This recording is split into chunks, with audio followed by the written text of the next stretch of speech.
Chapter 5150. Sect Master. The white-haired old man had just called out when he was interrupted by the white-browed old man. He smiled and said, "Yun Shu, call me Sect Master in front of others and call me Senior Brother Haran or even Zhong Haran in private. Now that there are only the two of us, why are you so polite?" The white-haired old man laughed, If that's the case, I'll call you Martial Uncle Zhong. That's how I addressed you in front of Daoist Xiao." "Oh, forget it."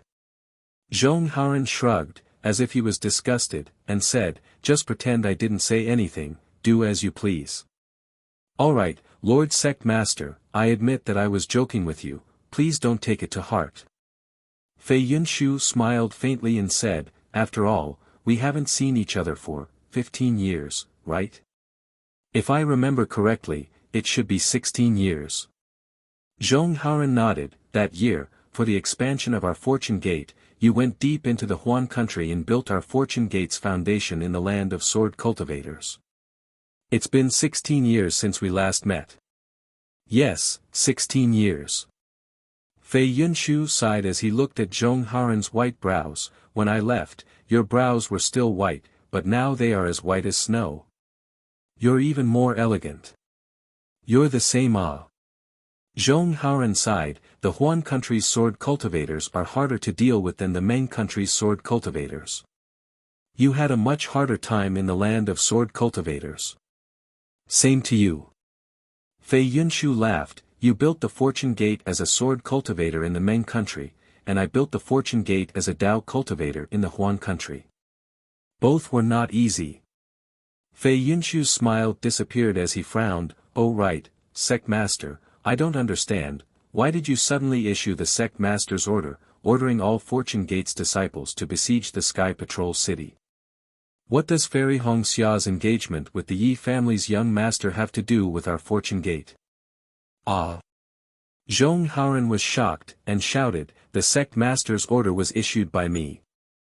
But wasn't the original Sect Master's order issued by you?" "What are you talking about? When did I issue the Sect Master's order?" Fei Yunshu's expression turned cold as he hurriedly cried out, "Although I received the Sect Master's Sect Master token, how could I issue such a ridiculous Sect Master token?" At this point, Fei Yunshu suddenly realized something and cried out, "Sect Leader, we seem to have fallen into someone's trap." Zhong Haran didn't answer right away. He closed his eyes and pinched the space between his brows instead, and he pondered for the time it took to finish a cup of tea before he said, "It isn't just falling into the scheme of others. Others merely tossed a rock and caused a slight ripple, yet I added fuel to the fire and pushed this matter to an unmanageable state." "Sect Master." Fei Yunshu was puzzled. What's going on?" "It's very simple." Zhong Haran smiled bitterly. "The earliest sect leader's order was not issued by me, but received by me. I thought it was you who issued the sect leader's order. At first, I wanted to send a disciple to blame you, but after careful consideration, I felt that your sect leader's order was very clever and the timing was very good. Thus, I sent a disciple to send a message praising you, saying that I was prepared to follow your wishes and distribute the sect leader's order in the Dawn Rain continent. But," Fei Yunshu hurriedly argued, "Sect Master, this disciple has never received such a message from you. Naturally, you couldn't receive it. If you could, wouldn't today's situation be different?" Zhong Haran smiled bitterly. "Moreover, I also received your reply. Although you didn't say much, your tone implied that you agreed. Thus, I issued more sect leaders' orders. The problem is..." Fei Yunshu was even more puzzled. He asked, "Why did you feel that the sect leader's order was very clever? The timing was very good?" Zhong Haran suddenly seemed to have thought of something. He smiled slightly and replied, "Didn't the message make it clear? Fairy Hongxia is Daoist Zhao's lover. How can she be engaged to other cultivators?" "Sect Master." Fei Yunshu didn't know whether to laugh or cry. He said, "When we established the Fortune Gate, we never mentioned Fairy Hongxia.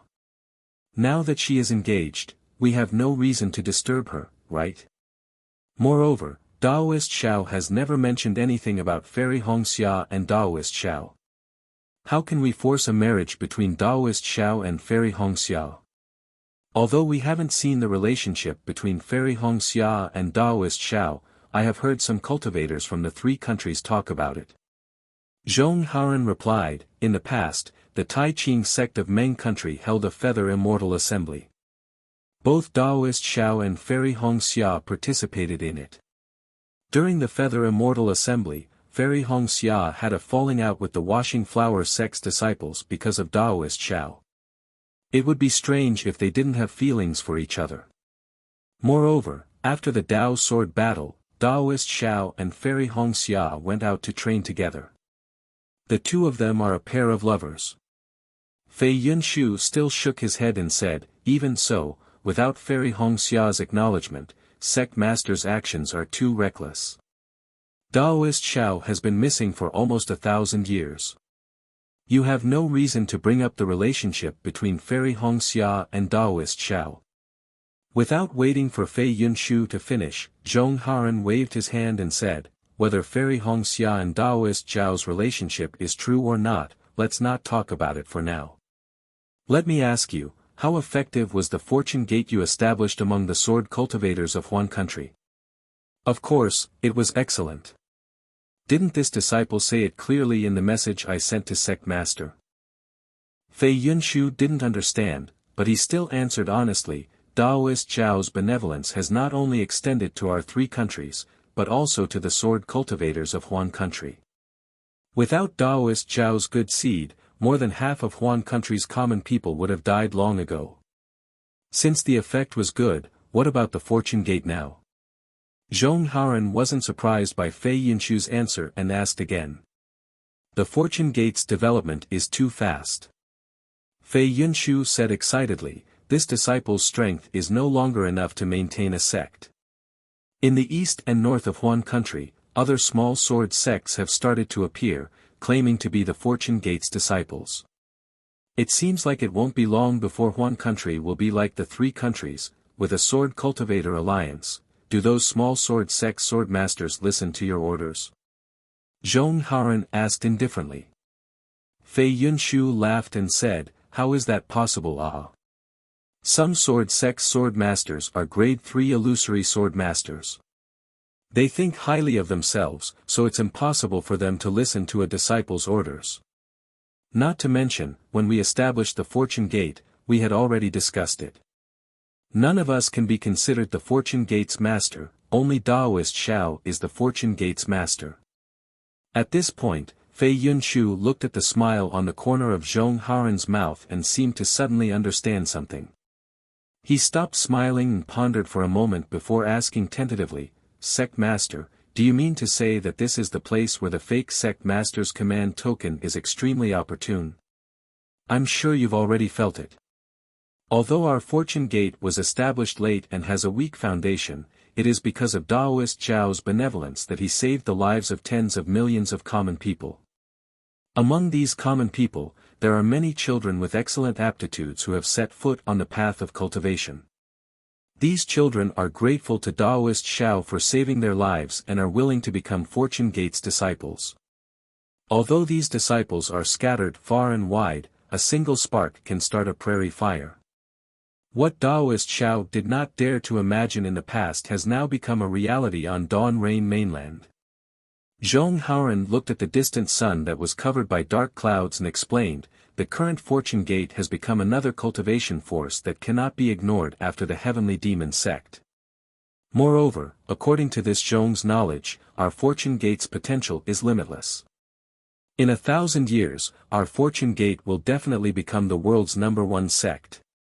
Yes, that's exactly the case. Fei Yunshu was excited just thinking about it and hurriedly said. Unfortunately, such a big sect is just a loose alliance without a clear leader, let alone a nominal alliance chief. Each sect fights for themselves and has already become a fat piece of meat in the eyes of other cultivation sects and families. Zhong Haoren sighed and said, not to mention, our strength is too shallow and we can't use our strength to restrain other sects' disciples. We are happy that they use Taoist Zhao's banner to do righteous things, but what if they use Taoist Zhao's banner to do improper things? Wouldn't that sully Taoist Zhao's name? Even if these sects don't do it, what if other cultivation sects take advantage of them? That's true. Fei Yunshu nodded. When this disciple was in Huan country, there were many sword cultivators who tried to recruit disciples and made the fortune gate fall under their banner. Therefore, Zhong Haoren said word by word, we need an opportunity to gather all the fortune gate's disciples, sects that worship Taoist Zhao, and even cultivators from other sects that claim to be Taoist Zhao's disciples. We need to explain our fortune gate's mission to everyone. If possible, we can elect an alliance chief, that would be the best. Fei Yunshu smiled wryly and shook his head, saying, Sect Master, your thoughts are quite reasonable. Presumably, even without that Sect Master token, you would have issued a similar Sect Master token sooner or later. However, have you investigated whether or not the news of Fairy Hongxia's engagement with the Yi clan and the fake sect leader token is true? Of course. Zhong Haoren nodded and said, when I received the Sect Master token, I had already sent a disciple to investigate. It seems like. Fei Yunshu's eyes flashed with understanding. He narrowed his eyes as he looked at Zhong Haoren and said, this Sect Master token is also for our fortune gate. However, Lord Sect Master doesn't need to use this kind of awkward opportunity, right? This disciple doesn't think this is the best choice. Zhong Haoren retracted his gaze and said indifferently, in the early years, this Zhong had tried to contact other sects, but they thought this Zhong had other plans and did not reply. Even if they did reply, they were only probing to see if this Zhong has the heart to rule. This Zhong had no choice but to explain everything one by one. But they never believed me. Over the years, this Zhong has also lobbied many sects, but they were all very cautious and did not mention this topic. Besieging the Sky Patrol City was also this Zhong's last resort. If this Zhong did not take action, I'm afraid we would never see a unified fortune gate again. P.S. Fellow Taoists who like this book, please subscribe to it at Qidian, vote for it, vote for it, vote for it, give it as a reward, and thank all forms of support.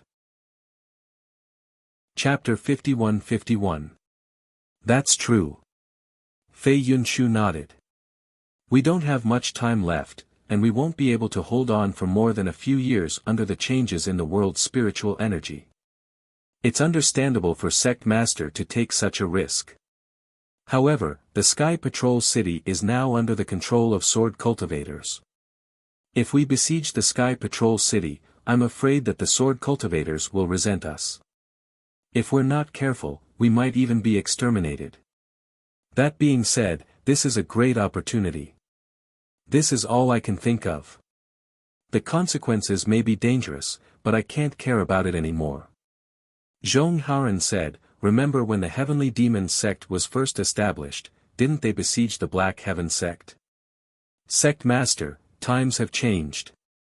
Fei Yunshu smiled bitterly. Back then, the Heavenly Demon sect's strength increased greatly, and the Black Heaven sect was caught off guard. The situation back then is completely different from today. That's why I called you all here to discuss this matter. After all, I thought you were the one who issued the Sect Master's token. Zhong Haoren said with a smile. Unfortunately, before Zhong Haoren could finish, Fei Yunshu frowned and cut him short. He said coldly, Sect Master, the fortune gate only has the two of us. It's meaningless for Martial Uncle to talk about other people. You should understand now that he must be the one who issued the Sect Master's token. As Fei Yunshu spoke, he raised his eyebrows and looked at the mountain peak in the distance. There was a faint flash of light at the top of the mountain, and a figure flew down from the morning glow. It was a mid-stage golden core cultivator wearing a light blue robe. Fei Yunshu's expression changed when he saw this cultivator. Sword light surged around his body, and a soaring sword intent flew out uncontrollably. Yunshu, don't be anxious. Zhong Haran hurriedly shouted. I invited Zhong Zhan here. He issued the sect master's token for our own good. What's the point of inviting such a traitor? He used our names to issue the sect master's token and deceived all the fortune gate. Fei Yunshu's figure began to transform. His sword light was like frost, and layers of ice flowers flew towards the golden core cultivator. I've said it several hundred years ago. Whenever I see the three traitors, I'll unsheath my flying sword. That gold core old man was naturally Zhong Zhan. He looked at the incoming sword intent and said coldly, who said I'm a traitor? In this Zhong's eyes, it is you who have become sword cultivators that are the true traitors. This Zhong inherited Taoist Zhao's cultivation and established the fortune gate. This Zhong is the true successor of Taoist Zhao. Fei Yunshu. Seeing Fei Yunshu's sword intent rushing towards Zhong Zhan like a tide, and Zhong Zhan waving his hands, sending thousands of ice shards towards Zhong Zhan like blooming flowers, Zhong Haran couldn't help but roar, if you still consider this Zhong as your martial uncle, then stop immediately. Boom! The sword light was like a tide. It suddenly shrank, and when it gathered again, it soared into the sky and cut off the scattered sunlight. Fei Yunshu's figure trembled as he appeared in the sword light. Although his face was still filled with anger, the sword light was reluctantly retracted. It turned into a stream of water that flowed around him. Zhong Zhan held a magic treasure that looked like a small lock in his hand. Currently, the magic treasure was emitting a rainbow-colored light that was exceptionally dazzling under the sudden appearance of the sunlight. A condensed aura was emitted from the light. Obviously, Zhong Zhan was also abnormally vigilant. Traitor. Fei Yunshu stopped, but when he glanced at Zhong Zhan, he still cursed. Humph. Zhong Zhan coldly snorted and retorted, you're the traitor. You're already a sword cultivator, what qualifications do you have to break the orthodoxy of my cultivation? Moreover, that day, Taoist Zhao divided his orthodoxy among the five of us. In other words, the five of us all inherited Taoist Zhao's orthodoxy. You boast that you're the orthodoxy, what a joke. Fei Yunshu angrily retorted, if you consider yourself Taoist Zhao's orthodoxy, then why did you run away? Why didn't you establish the fortune gate with martial uncle Zhong? He. Zhong Zhan smiled faintly and said, that day, Qin Ji and Zhong Pei defected halfway. Martial uncle Zhong chased after them but failed. If they had fallen into someone else's hands, wouldn't our whereabouts have been exposed? Not to mention other things, just the storage pouches on our bodies are the cause of our certain death. You didn't know how to hide and still walk together. I don't want to die with you. If that's the case, then explain. Fei Yunshu scoffed at Zhong Zhan's explanation and said coldly, why did you leave without saying goodbye? Explain. Zhong Zhan curled his lips and said, that day, you and martial uncle Zhong were so excited that you wanted to find Feng Qingshui in Meng country. Would you listen to me? Zhong Zhan. Zhong Haran spoke, whether we listen or not is this old man's business, but whether you say it or not is your business. In this old man's opinion, this matter is your fault. Martial uncle Zhong. Zhong Zhan said indifferently, this matter has happened for nearly 1,000 years, whether it's right or wrong is no longer important. What's important is that the fortune gate in my hands is still a Tao cultivation gate, and the fortune gate in your hands is not a Tao cultivation gate. Who told you that my fortune gate only has sword cultivators? Fei Yunshu retorted, that's because you're ignorant. Not to mention Meng country's fortune gate has Tao cultivation techniques, even Huan country's fortune gate also has Tao cultivation techniques. However, Tao cultivation techniques are too difficult to learn, and they are not as easy to learn as sword cultivation techniques. Hence, there are fewer disciples cultivating Tao cultivation techniques. AI. Zhong Haran sighed and raised his hand to signal the two of them to stop. He said, this old man cannot agree with Zhong Zhan's opinion. However, he has said something that this old man feels the same way. That is, the matter is already in the past, and right or wrong is no longer important. Whether it's right or wrong is not something we can judge now, so let's leave it to the younger generation to judge. Final conclusion. Zhong Zhan's eyes narrowed slightly as he sighed with emotion. Fei Yunshu was speechless for a moment, then said, "Anyway, this Fei did not disappoint Daoist Zhao's trust. If that's the case, then the three of us did not disappoint you." Zhong Haran took the opportunity to say, "We don't have long to live, and in this life, we've been fighting for one goal, so why can't we let bygones be bygones?" "No." Fei Yunshu still shook his head and said resolutely, "There is one goal, but the method is different. This Fei does not dare to agree. I have a clear conscience, and I have a clear conscience towards Daoist Zhao. So what if you don't agree?" Zhong Zhan retorted without any trace of politeness. "Forget it." Zhong Haran hurriedly tried to smooth things over. "Today, this Zhong invited all of you from Huan country and Lian country, not to bicker. Although all of you have different opinions, after all, you have obtained Daoist Zhao's true orthodoxy. If all of you do not support this Zhong might as well go to Chu Hong Sek's Wang Jiancheng or Cloud Pavilion Fort Su Zhonglin. Yes, Masters Junior Zhong." Seeing that Zhong Haran was anxious, Fei Yunshu did not dare to say more, and hurriedly bowed and replied. Zhong Zhan also replied, "What Masters Junior Zhong said to Fei Yunshu just now, this disciple heard it clearly. What this disciple wants to say is, this sect master's command was not issued by this disciple. This disciple only came after receiving the sect master's command." "What?" Zhong Haran and Fei Yunshu felt a chill in their hearts. They looked at Zhong Zhan and asked in unison, "That sect master's command was really not issued by you?" "It was not issued by me." Zhong Zhan flatly denied, but then he said, "However, this disciple not only agrees with the message in the sect master's command, but this disciple also feels that just besieging the Sky Patrol City is not effective. Since we are going to do it, we should do it bigger. Wouldn't it be better to besiege the Sky Patrol City and drive away the sword cultivators there?" "Zhong Zhan." Fei Yunshu coldly asked, "Do you know what it means to be greedy? How can our Fortune Gate's disciples compete with the Sky Patrol City's sword cultivators? Aren't you afraid that after taking down the Sky Patrol City, our Fortune Gate will become the target of public criticism?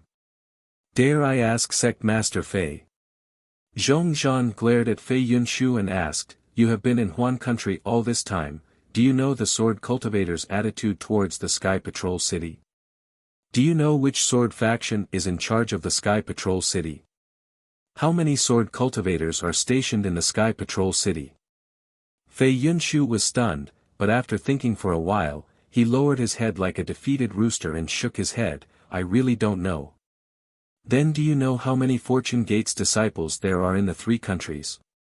Zhong Zhan was very proud and asked again, "How many Fortune Gate's disciples are rushing to the Sky Patrol City?" Fei Yunshu stiffened his neck and said coldly, "I naturally don't know how many Fortune Gate's disciples there are in the three countries, but I know that there are more than 120,000 disciples in the Huan country. Counting the disciples from other sects, there should be more than 200,000. Clap clap. Zhong Zhan clapped his hands and laughed, "That's right, Sect Master Fei has worked hard. You have only been in the Huan country for a little over 10 years, but you have already recruited more than 100,000 disciples." Fei Yunshu naturally knew that Zhong Zhan was mocking him. He glanced at Zhong Zhan and said, "This has nothing to do with my hard work, it is all thanks to Daoist Zhao's grace." Zhong Haran ignored the two's bickering. He frowned and looked at Zhong Zhan, asking, "Zhong Zhan, what do you mean by this?" "Martial Uncle Zhong." Zhong Zhan's expression turned serious and he bowed, "After receiving your summons, I immediately felt the wonders of your dangerous move. After thinking for a while, I sent out a disciple to investigate. After combining the information I received earlier, I discovered that the Sky Patrol City is in a delicate situation under the covetous eyes of the sword cultivators of the Huan country. What do you mean? Zhong Haoran was stunned. He had not thought deeply about what Zhongzhan said. Zhongzhan smiled and said, previously, when the Sky Patrol City was in the hands of the Dao cultivators, it was a choke point to stop the sword cultivators from going south. With the Sky Patrol City and the Sword Tomb, the sword cultivators were firmly blocked in the Huan country. After the Sword Dao War, the Sword Tomb disappeared and the Sky Patrol City fell into the hands of the sword cultivators. The sword cultivators could enter the three countries without any scruples. However, due to the obstruction of the Dao cultivators, the Sky Patrol City is still considered a strategic location. Anyone who occupies the Sky Patrol City can attack or retreat. Both the Dao cultivators and the sword cultivators want to control the Sky Patrol City. Vote for it, vote for it, vote for it, donate it, and thank you for all forms of support. Chapter 51-52. Zhongzhan continued, previously, the Sky Patrol City was controlled by Xueyu Dao Master. The sword cultivators killed Xueyu Dao Master and captured Xueyu Dao Master, but they didn't appoint a sword sect or a sword master to control it. Of course, the Sky Patrol City is extremely important to the sword cultivators, and they wouldn't let a sword sect control it. Therefore, after the Great Sword War, the sword cultivators drew up a list according to the contribution of each sword sect. Every 100 years, 3 sword sects would jointly control the Sky Patrol City. In the first few hundred years, the sword sects of the Huan country followed the rules and guarded the Sky Patrol City according to the list. Those sword sects that weren't on the list wouldn't send disciples over. But in the past 300 years, this rule has begun to fall apart. Some powerful sword sects, such as the Void Heaven Sword School, often sent disciples to the Sky Patrol City. This was obviously not in line with the previous agreement, so the sword sects guarding the Sky Patrol City cleaned up these disciples. In the past 100 years, the Sword Sect, Flying Feather Sect, and Quilted Mountain Sect controlled the Sky Patrol City. Zhongzhan glanced at Fei Yunshu and asked, "You must have heard of these 3 sword sects in the Huan country, right?" The Sword Sect is a second-rate sword sect in the Huan country. They contributed in the Great Sword War, but in the past 300 years, they have begun to decline. Fei Yunshu naturally knew the situation of the Huan country's sword cultivators like the back of his hand. He seemed to understand something and answered, "As for the Flying Feather Sect and Quilted Mountain Sect, they were originally weapon cultivators and beast cultivators. Normally, they wouldn't be noticed by the sword cultivators. In the Great Sword War, they were only united because they needed weapon cultivators and beast cultivators. Since that's the case, I think you should understand." Zhongzhan continued, "The current Sky Patrol City is much weaker than it was in the past few hundred years. If the Fortune Gate besieges the Sky Patrol City, the other sword sects of the Huan country would be more than happy." "Could it be?" Fei Yunshu hurriedly asked, "The fake sect master token was issued by the other sword sects." "It's possible. Once the Heavenly Patrol City is in danger, the other sword sects can rightfully take over the Heavenly Patrol City and change the order left behind by the previous Sword Dao War." Zhong Haoran understood and said calmly, "Our Fortune Gate has fulfilled the ambitions of the other sword sects. The problem is..." Fei Yunshu shook his head and said, "Although the Three Swords faction that controls the Sky Patrol City is weak, their strength is still not something our Fortune Gate can compare to. Moreover, with the Huan country's sword cultivators scheming against us, our Fortune Gate is likely to be attacked from both sides." "Not bad." Zhong Haoran nodded slightly, then looked at the two of them and said with a bitter smile, "But at this point, do we still have a way back?"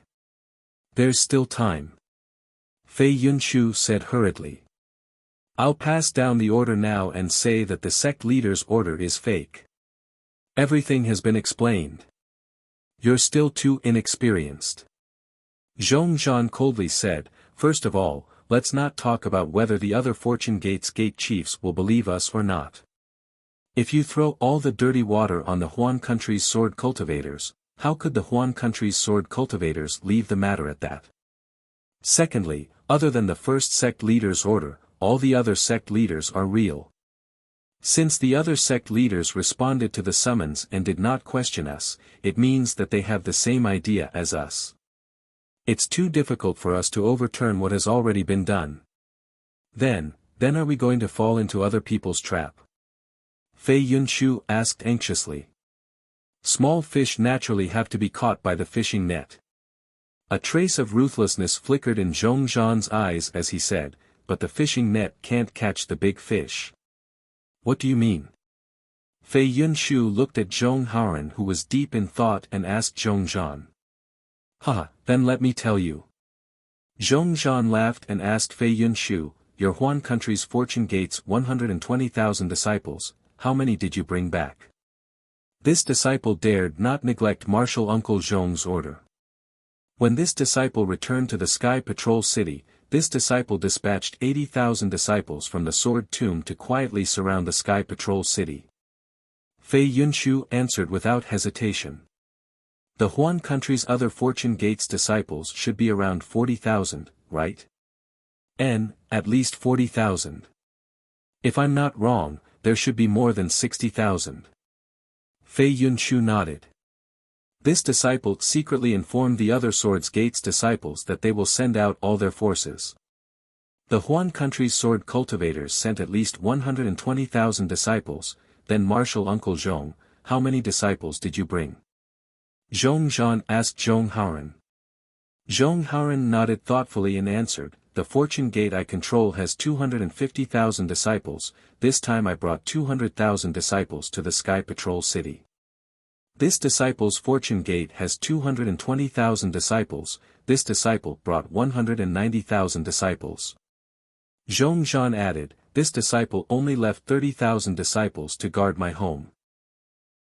As for the other sects that also worshipped Taoist Shao, not to mention the smaller ones, the bigger ones were the Mid-Golden Core Realm Cultivator Wang Jianqing's Chu Hong sect, the Mid-Golden Core Realm Cultivator Su Zhonglin's Cloud Pavilion Fort, the late Golden Core Realm Cultivator Zhao Ming's Burning Crane Union, the early Golden Core Realm Cultivator Su Chang's Fishing Island, the early Golden Core Realm Zhua Hong's Heavenly Competitive Pavilion, the Mid-Golden Core Realm Cultivator Qing Jizi's Seeking Swallow Manor, the Mid-Golden Core Realm Wu Chang's Intelligent Pavilion, and the early Golden Core Realm Zhou Ji's Essence Wind Stronghold. The Chu Hong sect has 300,000 disciples, the Cloud Pavilion Fort has 200,000 disciples, the Burning Crane Union has 400,000 disciples, the Fishing Island has 180,000 disciples, the Heavenly Competitive Pavilion has 450,000 disciples, the Seeking Swallow Manor has 500,000 disciples, the Intelligent Pavilion has 320,000 disciples, and the Essence Wind Stronghold is the smallest with 170,000 disciples. These disciples add up to a total of 270,000. 2 million disciples even if the sect master's token is fake, can their trap capture 2 million disciples? How can there be so many disciples? Not to mention Fei Yunshu, even Zhong Haoran and the others were surprised when they heard this. This disciple was also shocked when he heard this. Zhong Zhan laughed, but when I thought about it carefully, I suddenly understood. There are two reasons for this. First, our Fortune Gates disciple selection is not as strict as other cultivation sections. We directly take in disciples based on their aptitude. Second, Taoist Zhao's seeds are indeed immortal seeds. In the past 1,000 years, the children who have eaten these seeds have excellent aptitudes. Moreover, these children worship Taoist Shao, and their cultivation speed is much faster than other cultivation sects' disciples. Therefore, the number of disciples has far exceeded our expectations. Although the Fortune Gate has a lot of disciples, compared to the cultivation sects, their strength is too weak. Zhong Haoran smiled bitterly, if we besiege the Sky Patrol City, I'm afraid the casualties will be heavy. Zhong Zhan didn't think much of it and calculated with his fingers, not all of these 2,570,000 Fortune Gate disciples are here. If only 80% of them come, that would be 2 million. Martial Uncle Zhong, think about it, 2 million disciples besieging the Sky Patrol City. Just this sea of disciples is enough to scare the Sky Patrol City's sword cultivators to death. Wang Jiancheng and the others are cunning. Zhong Haoran shook his head and said, they definitely won't send out 80% of their disciples. If they send out 40% of their disciples, it's already good enough. He he. Zhong Zhan smiled faintly, if Martial Uncle Zhong says so, then you really underestimate Wang Jiancheng. Even this disciple understands the meaning of Martial Uncle Zhong's summoning order. How could they not know that Martial Uncle Zhong has an ulterior motive? Since they know that this is an opportunity to test each fortune gate's strength, forming an alliance and electing an alliance chief, why wouldn't they bring out their strongest forces? This disciple even thinks that 2 million disciples is a small number. Fei Yunshu waved his hand and said, impossible. How big can the Sky Patrol City be? How big can 2 million disciples be? Thinking back to the Sword Dao Great War in the past, the Sword Dao Great War disciples and Dao Great War disciples were less than 2 million, right? You can't compare it like that. Zhong Zhan replied, those who participated in the Sword Dao Great War were all elites. Those who participated in the siege of the Sky Patrol City were mostly low-level disciples, they don't count. That's right, since we know that the low-level disciples are not strong enough, it's useless no matter how many of them there are. We also know that this is a trap. Since Fairy Hongxia and the Yi family's young lord are engaged in the Sky Patrol City, we can't enter the city to stop them, we can only surround them from outside. Zhong Haoran said worriedly, since it's a siege, we will have to fight with the Sky Patrol City. There's even a possibility that we will be attacked from both sides. Our Fortune Gate's low-level disciples will suffer heavy casualties, so why should we go? Didn't Martial Uncle Zhong say so? Stopping Fairy Hongxia and the Yi family's young lord from getting engaged is just a pretense. Zhong Zhan smiled and said, this siege of the Sky Patrol City is to clean up the Fortune Gate. It would be best if we can attack the Sky Patrol City, it would greatly boost our Fortune Gate's morale. If the battle is disadvantageous to our Fortune Gate, Martial Uncle Zhong can give the order to retreat, and we will go to other places to discuss the alliance. If we don't use this opportunity to find the culprit who issued the fake Gate Master's token, when will we find him? In short, no matter how the battle goes, our Fortune Gate will be the winner, and we will achieve Martial Uncle's goal. Since we're going to fight, how can we retreat so easily? Zhong Haoran was still worried, once the battle starts, there will be heavy casualties. Especially if it's a pincer attack. That's even more right.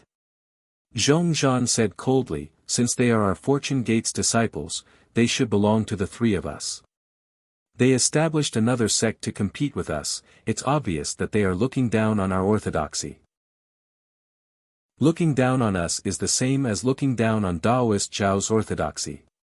It's necessary to use the battle to teach them a lesson and let them know who is Daoist Zhao's orthodoxy. Victory has always been bought with blood, without the accumulation of lives, it's impossible to know how precious it is. If that's the case. Zhong Haoran was tempted, he closed his eyes and did not speak. After a while, he opened his eyes, looked at the two of them, and nodded, what we need to discuss today is different from what I thought before.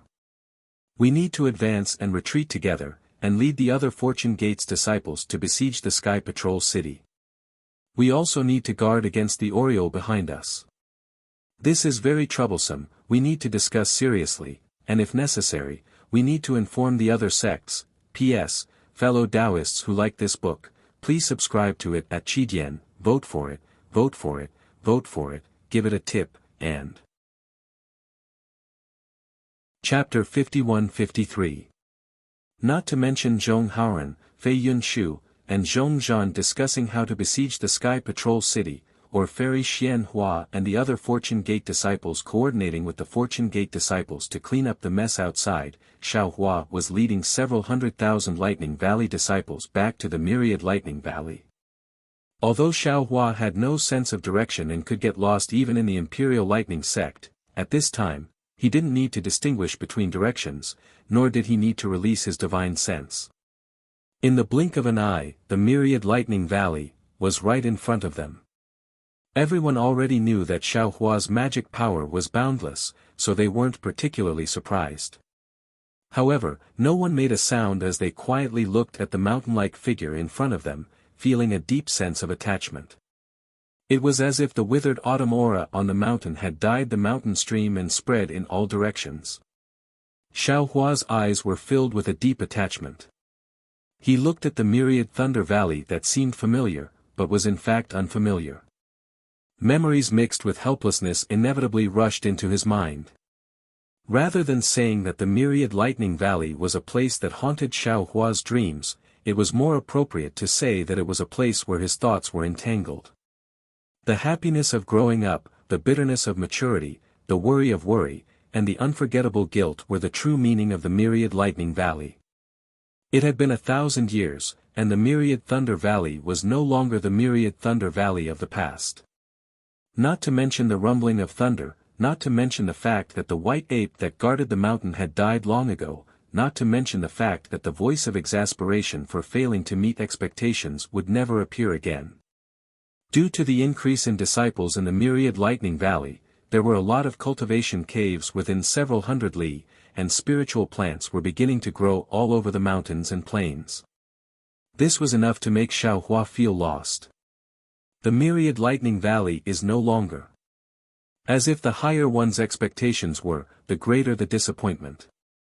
Xiaohua looked to the left and quietly released his divine sense. The dense sense of loss turned into a withered autumn aura that shrouded the area, and a kind of unavoidable sadness filled the world. Zhuo Wu and the others had tears in their eyes as they felt the loss in Xiaohua's heart, and they felt a little guilty. However, the changes in the myriad Lightning Valley happened little by little, and they were familiar with it, so how could they see it? Only a disciple like Xiaohua, who hadn't returned for 1,000 years, could recall the past from his memories, right? However, when this sadness fell into Wu Qing's heart, his body shook violently. Disbelief and surprise appeared in his eyes, and he fell to the ground in midair, ignoring everyone else. He actually began to meditate. When Xiang Zhili and Cui Yingying saw this, they were very puzzled. However, they were all people with great fortune. Without any hesitation, they hurriedly sat down. In just a few breaths, they understood. Wu Qing's foundation had been injured by Bai Fei, and his cultivation had regressed. Although Xiaohua had given Wu Qing a medicinal pill to stop his injuries, Wu Qing's nascent soul was still in a heavily injured state.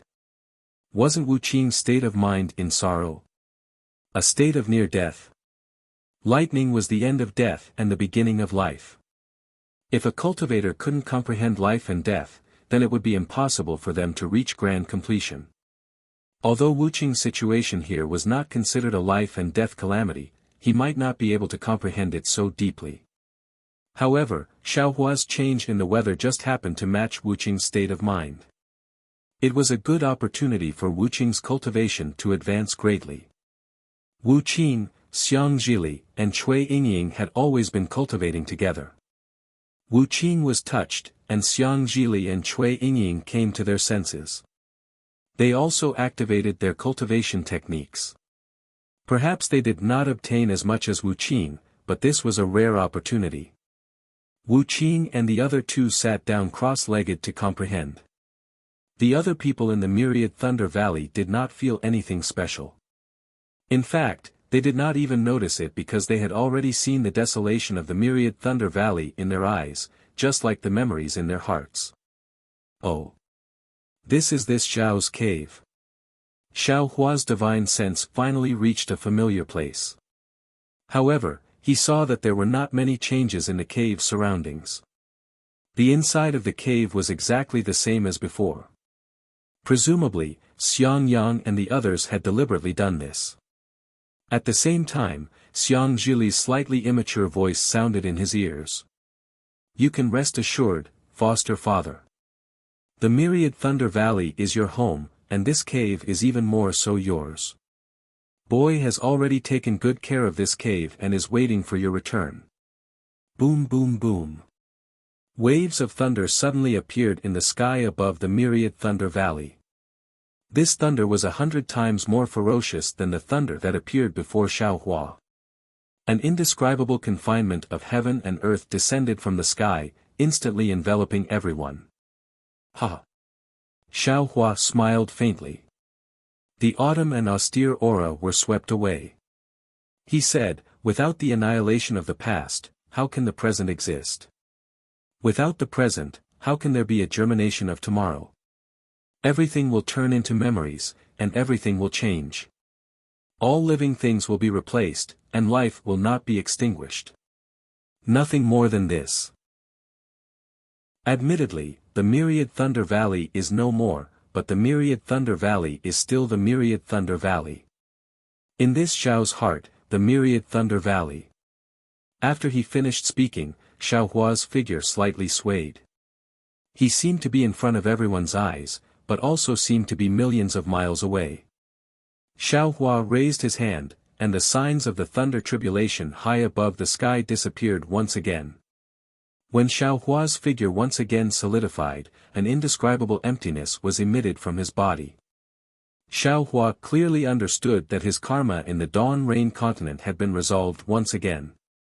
The distance to his ascension was even closer. Xiaohua's change was naturally something that the late Gold Core stage Zhuozhu couldn't comprehend. Seeing this, Zhuozhu was greatly alarmed in his heart, and he hastily said, Xiaohua, what happened to you? Ha! Xiaohua smiled faintly and said, it's nothing, master's wife. Disciple hasn't returned for nearly 1,000 years, and upon seeing the myriad thunder valley for the first time, my heart was excited, that's all.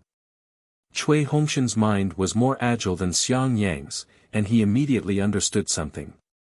He hastily said, second senior martial brother, in the past 1,000 years, my myriad thunder valley has gained a lot of disciples.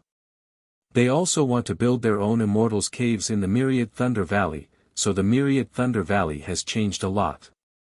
However, senior martial brother, don't worry. Your immortals cave has Li, Yingying, and Wuqing taking care of it. There hasn't been any changes. Xiaohua smiled at Cui Hongshan and said, I already know. Thank you. Subsequently, he looked at Wuqing and the other two, and said, Zhen Quan, Wuqing and the others are cultivating in seclusion.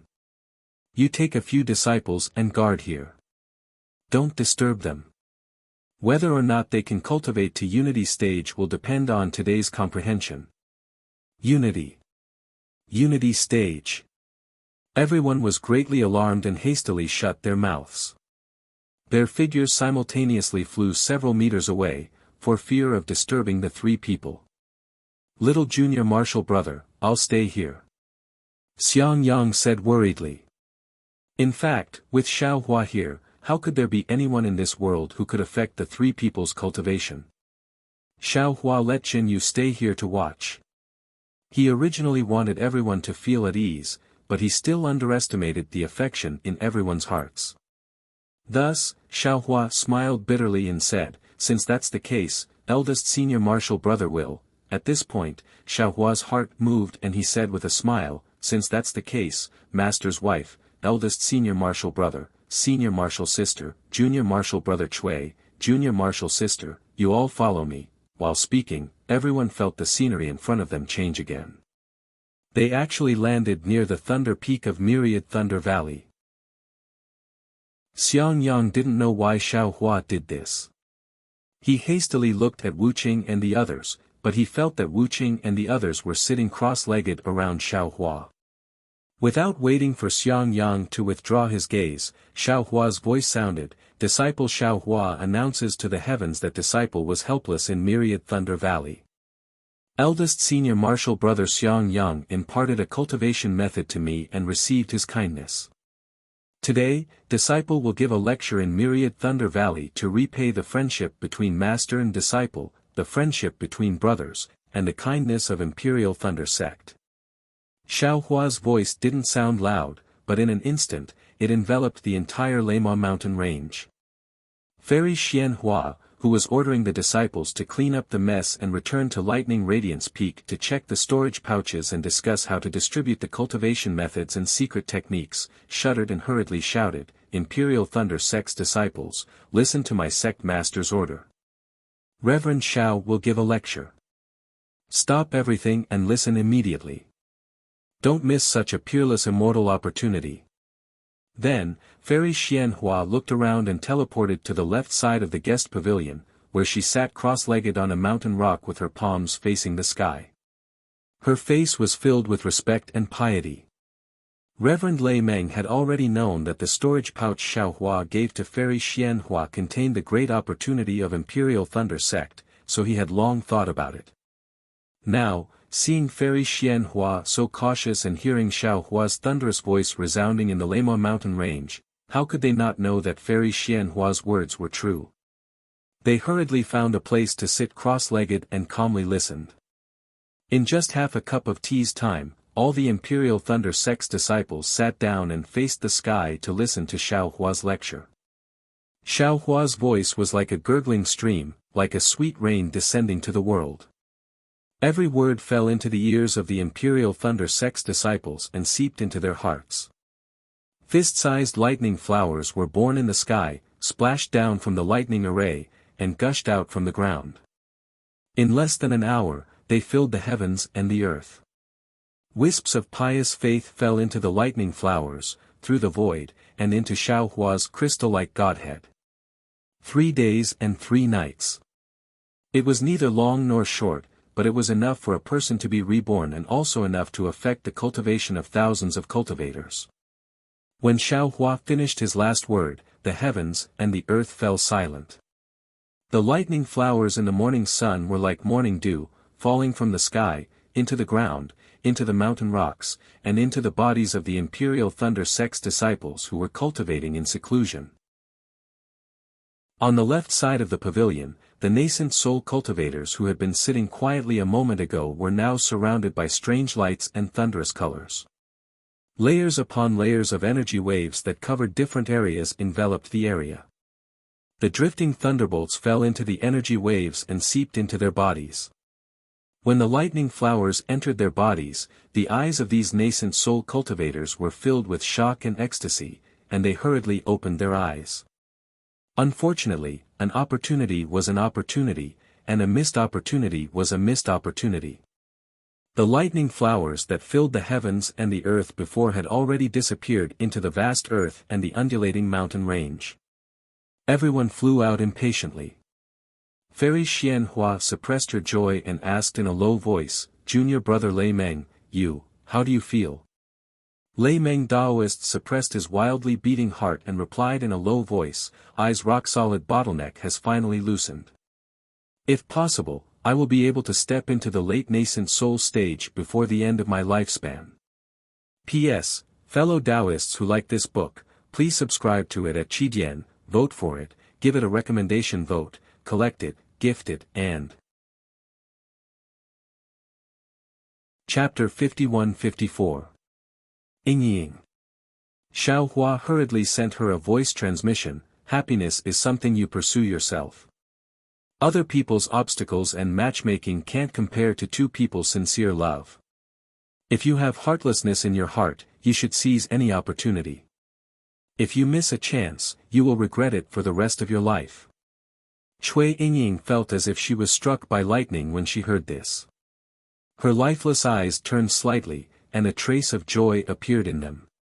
Ignoring Qimeng's push, she floated up and knelt in the air, kowtowing, "Disciple Cui Ying asks for seniors' pity and guidance on disciples' cultivation path." And, not bad. Lightning Daoist knew that Cui Ying was shy, so he didn't dare to make any jokes. He lowered his head to look at Cui Ying, and his eyes glimmered as he laughed, "It seems like you were born from the lightning pill, your talent is heavenly. Forget it, since I want to take you in, this old man will also take you in." Xiang Zhili was envious, and he hurriedly flew in front of Lightning Daoist, shouting, "Senior, this junior also, scram." Lightning Taoist didn't know whether to laugh or cry seeing Xiang Zhili's appearance, and he scolded, "You are fellow Taoist Zhao's foster son, what reason do you have to take this old man as your master? This old man won't let you take advantage of me." Xiang Zhili was kicked in front of Xiao Hua by Lightning Taoist. He pulled on Xiao Hua's robe with a long face and said, "Foster father you must uphold justice for this boy All of them have taken me as their master, only this boy has no one to guide him. Don't you think this boy is pitiful?" "Not pitiful at all." Xiao Hua laughed, "You don't care about foster father anymore, and you want to hug Lightning Taoist's thigh, but he doesn't care about you, so why are you crying to foster father? Foster father, you are the Fortune Gate's gate master, and Lightning Taoist is the Fortune Gate's second master." Xiang Zhili said pitifully, "Aren't your Fortune Gate's members a family? Why do you care about this?" Scram. Xiao Hua glared at Xiang Zhili and kicked him back to Zhuo Zhu's side, scolding, "It's our Fortune Gate, you are a disciple of the Lightning Imperial sect. Our Fortune Gate has nothing to do with you. Boy is going to cry himself to death." Xiang Zhili said to Zhuo Mu with a long face. "Grandmaster, let me borrow your shoulder." Even though Zhuo Hongwu was overjoyed, seeing that the Lightning Taoist had also accepted Cui Yingying as his disciple, how could she not know that something was amiss? She couldn't help but feel a little displeased. Looking at Xiang Zhili's reaction, she couldn't help but think of the three of them when they were young. She sighed and raised her hand to touch Xiang Zhili's forehead affectionately. "Your foster father is from the Fortune Gate, so naturally, you're also from the Fortune Gate. Wait for the two of them to get up." On the other side, the Thunderbolt Immortal helped Wuqing and Cui Yingying up. With a wave of his hand, a barrier was formed. Then, he took out two small bottles from his bosom and handed them to the two. "These are two unique treasures. There is a universe inside. Now, I'm giving them to the two of you. Figure out how to use them yourselves. Remember that." Wuqing and Cui Yingying were alarmed and hurriedly kept the bottles carefully. Only then did the Thunderbolt Immortal remove the barrier. He said to Xiao Hua, "Fellow Taoist, I still have important things to do. I'll leave the matter of guiding the two of them to you." "Sure." Xiao Hua nodded. He shook the Kunlun mirror and put the Thunderbolt Immortal away. Seeing that everyone was confused, Xiao Hua smiled and said, "Master's wife, let's talk about it after we return to the cave." The cave that Xiao Hua was talking about was naturally the cave that Helpless and Zhuo Hongwu lived in. Everyone descended. Zhen Quan and the other disciples respectfully stood outside the cave. Zhuo Hongwu led Xiao Hua into the cave. Helpless' cave didn't have any special changes. It was similar to when Xiao Hua was expelled. Xiao Hua saw the two jade chairs at the head. Although the chairs were empty, Xiao Hua felt like he was seeing Helpless sitting on them. Xiao Hua couldn't help but feel jealous. He took a few steps forward and knelt on the ground again. He kowtowed and said, "Master, this unfilial disciple has returned. Disciple thanks you for saving my life." Zhuo Hongwu was greatly surprised. After Xiao Hua kowtowed, he helped Xiao Hua up and said, "Xiao Hua, quickly get up. Although your master didn't get the face that he wanted when he was alive, the face that you gave him now is far beyond what he expected. Even if he's in the underworld, he's already smiling. Master has already passed away. No matter how much this disciple does, he won't be able to see it." Xiao Hua got up and respectfully helped Zhuo Hongwu to his seat. He said, "This disciple would rather Master be alive and see his happy smile." After Zhuo Hongwu sat down, Xiao Hua respectfully invited Xiang Yang and Yan Qinglian to sit down. Only then did he want to take action against Xiang Yang. Cui Hongshan hurriedly stopped him. He smiled and pointed at his seat at the head. "Senior Marshal Brother Xiao, after you left, this seat and the seat that Master was sitting on were both empty. What you're sitting on now, is the seat that little brother is sitting on. You must not snatch little brother's seat. Xiao Hua looked and smiled. The seat that he was sitting on now was the seat that he sat on when he was angry with Cui Hongshan. He didn't say anything and sat on the right side of Zhuo Hongwu. Soon after, Cui Hongshan and Dui Qimeng also sat down.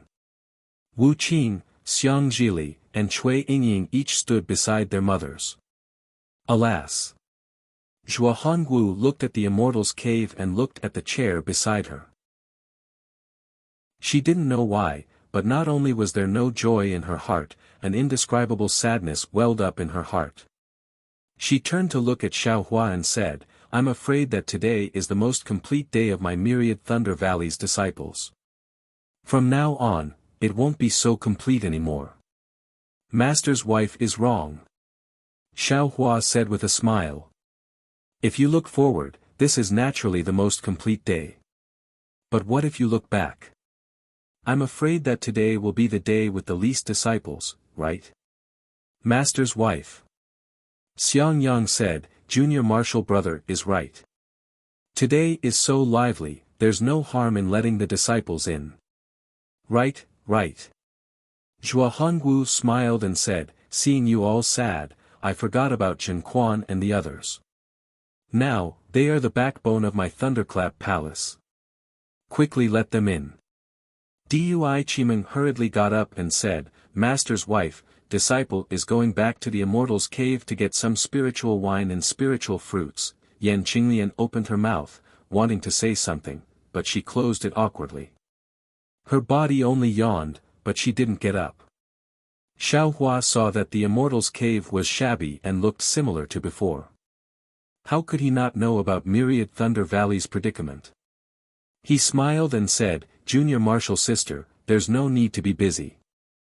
When I returned from the other side, I obtained many spiritual fruits from the demon realm.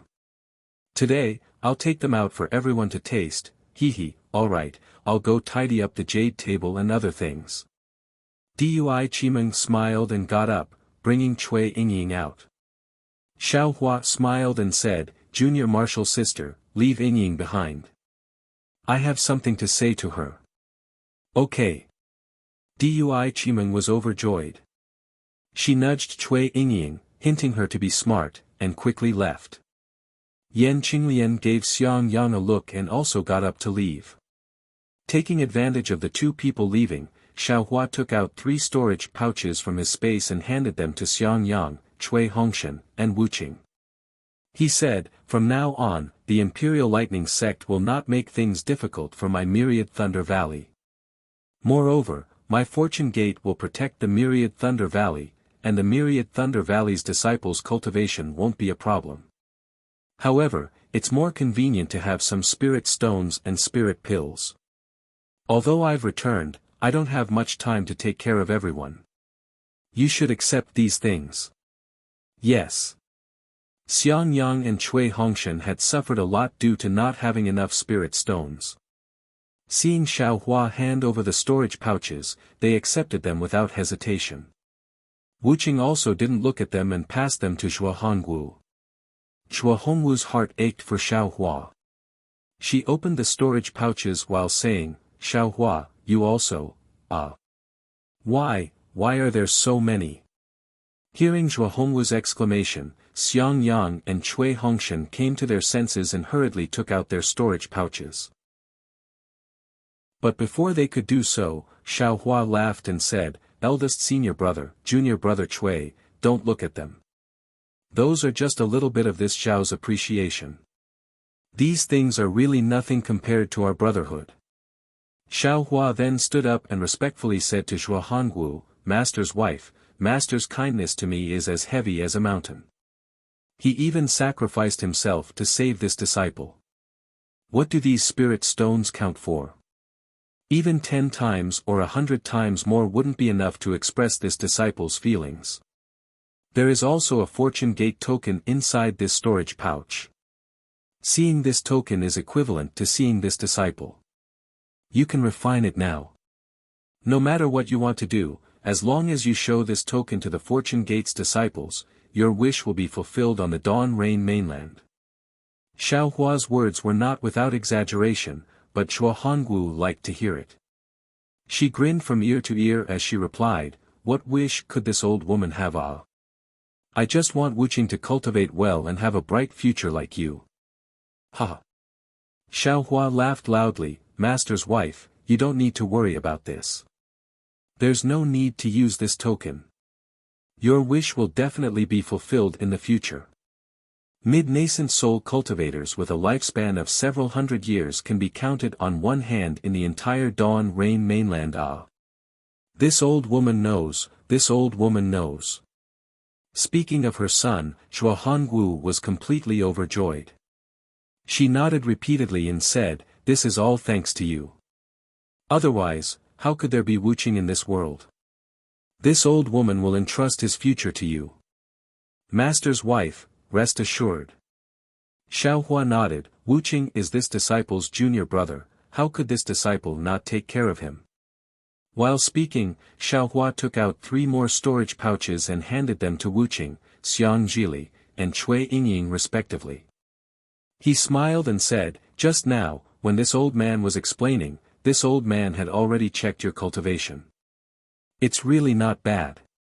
It seems that under this old man's guidance, you all will have other opportunities. There are some cultivation methods and spirit pills inside that you all can use." "Thank you, senior brother." Wuching expressionlessly received the storage pouch without checking it. Thank you, foster father." Xiang Zhili snatched the storage pouch and opened it to take a look. Cui Yingying was the most shy. She walked over and carefully took the storage pouch without looking at it carefully. She glanced at Wuching and held it in her hand. P.S. Fellow Taoists who like this book, please go to Qidian to subscribe to support it, vote a monthly vote, vote a recommendation vote, collect a collection, reward, and thank you for all forms of support. Chapter 51-55. Li, Xiaohua transmitted, "There are 2 small bottles in the storage bag. One of them is real, and the other is something I refined based on the real bottle. This small bottle was originally obtained by Bai Fei, and there's a big secret inside. It's the foundation of his cultivation from foundation establishment to nascent soul. Bai Fei injured Wuching, so I originally wanted to give this to Wuching. However, he has a strong personality. If he knew that this item belonged to Bai Fei, he would definitely not want it. He might even return it to Bai Fei. Therefore, I'm giving this item to you. I don't know if you're fated to control this item, but you're my adopted son. I'm still willing to give you some opportunities." Ah! Hearing this, Xiang Zhili's eyes turned rapidly, and he hurriedly transmitted, "Boy, can you let Wuching and Yingying use this item? This item might be heaven-defying. It's a rare opportunity in the world. You can't tell anyone about it." Xiaohua solemnly said to Xiang Zhili, "Just now, when Thunderbolt Immortal was taking in disciples, I also gave Thunderbolt Immortal 2 fake bottles. I gave them to Wuching and Yingying respectively. I also warned them not to tell anyone. With your cultivation, you can't tell the difference between the fake and the real thing. However, in the end, you'll definitely be exposed. I don't know if Bai Fei can live until the day he finds out the truth. However, I know that with Bai Fei's strength, he doesn't know what the real thing looks like. Moreover, Wuching and Bai Fei might fight. Bai Fei is too shrewd. I'm afraid that Wuching will be at a disadvantage. This item is in your hands. You have to cultivate diligently and take good care of Wuching and Yingying." Xiang Zhili was rarely serious. His expression turned cold, and he transmitted, "Don't worry, adoptive father. Boy will definitely remember adoptive father's words." However, it was only a moment before Xiang Zhili's expression became lazy again. He smiled bitterly, "Adoptive father, how do I refine this item? There doesn't seem to be any refining method. You gave such an important task to Boy. How can you succeed without giving him the refining method? This item doesn't need refining." Xiaohua smiled, "If it needs refining, how can I take it away from Bai Fei so easily? Alright, the boy understands. Xiang Zhili agreed and looked outside the cave. Dui Qimeng and Yan Qinglian led a group of junior disciples in happily. After a short while, the jade table and jade table were already set up. There were some spirit wine and spirit fruits on it, but it looked shabby no matter how one looked at it. He he. Cui Hongshan laughed and said, "Senior brother Xiao, try the spirit wine and spirit fruits of the myriad Thunder Valley first." All right. Xiao Hua also didn't say that he didn't want to drink spiritual wine. After drinking a cup of spiritual wine and eating a spiritual fruit, he said with a smile, "It seems that the days in my myriad Thunder Valley aren't easy." "That's right, martial uncle." Zhen Quan knew Xiao Hua's temperament and immediately said, "It wasn't just bad, I was almost killed by the sect leader." "Oh, there's such a thing." Xiao Hua raised his eyebrows and said indifferently, "Fairy Xian Hua is really amazing. Sigh, as the sect leader, I naturally have my own ideas. There's no need to talk about this anymore." Chua Hongyi sighed. "It's all in the past. Xiao Hua, why don't you talk about your master? And, this disciple knows." Xiao Hua had previously mentioned the favor of saving his life, so he knew that everyone wanted to know the truth. As he spoke, he waved his hand and sent the rich spirit fruits and spirit wine in front of everyone. He picked up an immortal peach and respectfully handed it to Zhuo Hongyi. "Senior, please try this immortal peach first. After this disciple asks master's wife about a matter, this disciple will slowly tell you. You're talking about this jade slip." Without waiting for Xiao Hua to finish speaking, Zhuo Hongyi took out an old jade slip from her bosom and looked at it very carefully. She handed it to Xiao Hua and said, "This is what your master left for this old woman before he left." The jade slip said that other than this old woman, no one else can look at this jade slip. "Since you're back, take a look first." Xiao Hua didn't take the jade slip but stubbornly handed over the immortal peach and said, "Master's wife, please eat the immortal peach first." "All right." Chua Hongyi nodded. She took the immortal peach and handed the jade slip to Xiao Hua. Xiao Hua didn't dare to be negligent and respectfully received it with both hands. However, he didn't immediately look at it. Instead, he waited for Zhuo Hongyi to finish eating the immortal peach and asked, "Master's wife, how did Master and Xue Xue leave the Imperial Thunder sect that year?" Zhuo Hongyi was shocked and cried out, "You already know that Xue Xue." "Oh, this old woman understands. Your master's guess in the jade slip was actually true." Ever since Xiao Hua returned to the Imperial Thunder sect and cleaned up the mess with thunderous methods, Zhuo Hongyi didn't have time to talk to Xiao Hua. Naturally, she also didn't have the opportunity to tell Xiao Hua about Helplessness's death.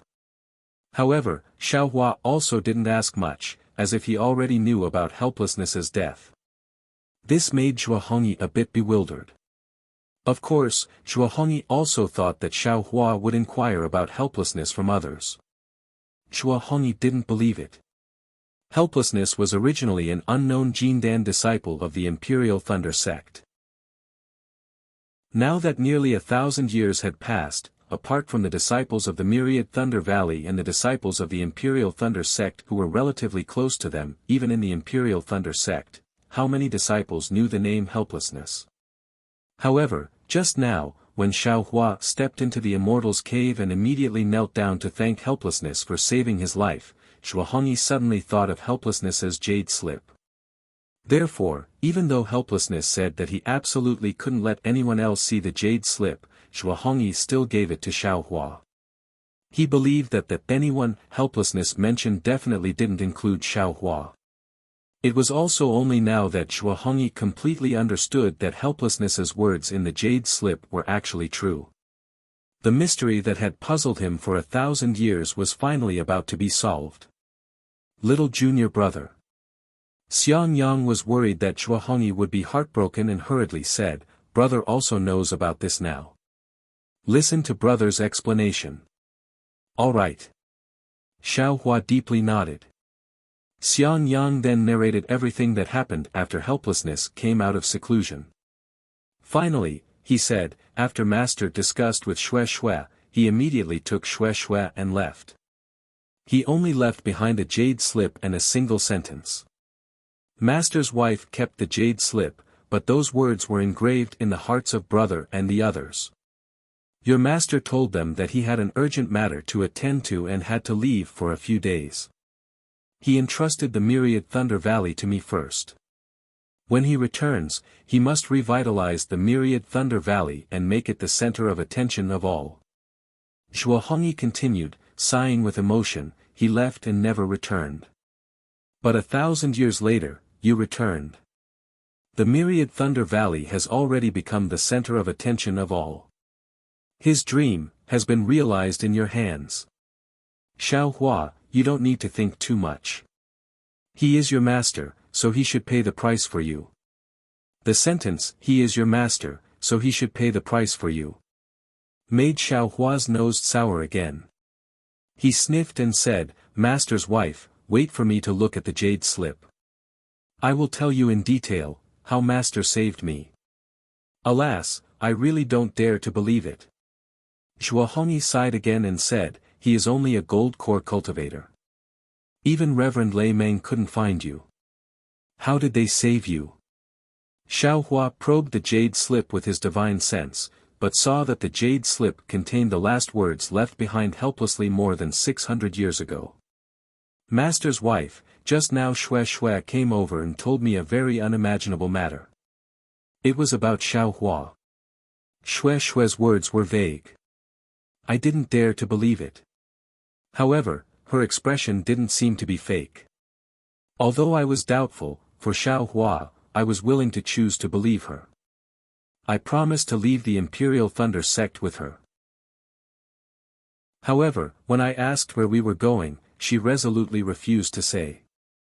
Moreover, she said that if this matter was known by others, Xiao Hua's life would definitely be in danger. When I hesitated for a moment, she immediately knelt down and begged. She even took out a magic tool, saying that if I didn't go, she would immediately commit suicide in the quiet room. You also know that I owe Xiao Hua too much. For Xiao Hua, I am willing to put my life on the line. Therefore, no matter what Xue Xue has in mind, I will go with her. Because it was too hurried, I didn't have time to tell you in detail. I also couldn't let others hear it, so I left this jade slip. Of course, you must remember that this jade slip can only be seen by you. No one else can see it. Because this is related to Xiao Hua's life. His plain words did not contain any heroic words.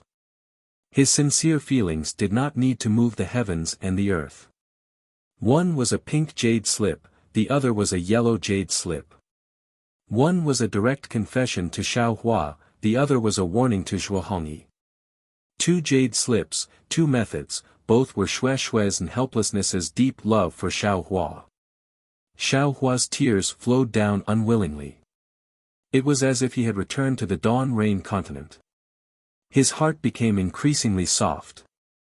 Any familiar matter could make him feel sentimental. Seeing Xiao Hua sad, the disciples of the Myriad Thunder Valley didn't dare to move. They all stood there quietly, feeling the cold frost in the cave. After a full incense stick's worth of time, Xiao Hua calmed down and said respectfully, Master's wife, what Master said in the jade slip was correct. That day, disciple was chased by two nascent soul cultivators. If Master and Xue Xue hadn't appeared in time, disciple would have been captured by them. I'm afraid that disciple would have ended up begging for death. Two nascent soul cultivators. Zhuo Hongyi was shocked. You were only a golden core disciple at that time. How did you offend two nascent soul cultivators? It's a long story. Disciple also doesn't know what happened. Xiao Hua shook his head. That's why disciple asked Master Zhen Yuan and the Black Bear Spirit to find those two spirit-severing cultivators and capture them to ask about the situation. Two spirit-severing cultivators. Xiang Jili's eyes turned rapidly. He finally understood why Xiao Hua sent the Black Bear Spirit to the Immortal Ascension sect and the Immortal Music sect. That day, disciple left the Imperial Thunder sect. Xiaohua faced Zhuo Hongyi and the disciples of the Myriad Thunder Valley and roughly told them what happened in the past several hundred years. When everyone heard that Wu Hai and Xue Xue actually rushed to Xiaohua and the two nascent soul cultivators to lay down a formation and sacrifice their lives without hesitation, they felt sad but also proud. This was because they knew that this kind of master was worthy of their respect and this kind of companion was worthy of their true love. Moreover, they didn't doubt that if Xue Xue found them, they would definitely risk their lives to save Xiaohua. P.S. Fellow Taoists who like this book, please go to Qidian to subscribe to support, vote for a monthly vote, vote for a recommendation vote, bookmark, gift, and thank you for all forms of support. Chapter 51-56. When Xiaohua talked about the three continents, the Yilin continent, and the 10,000 demon realm, the disciples of the 10,000 Thunder Valley were fascinated.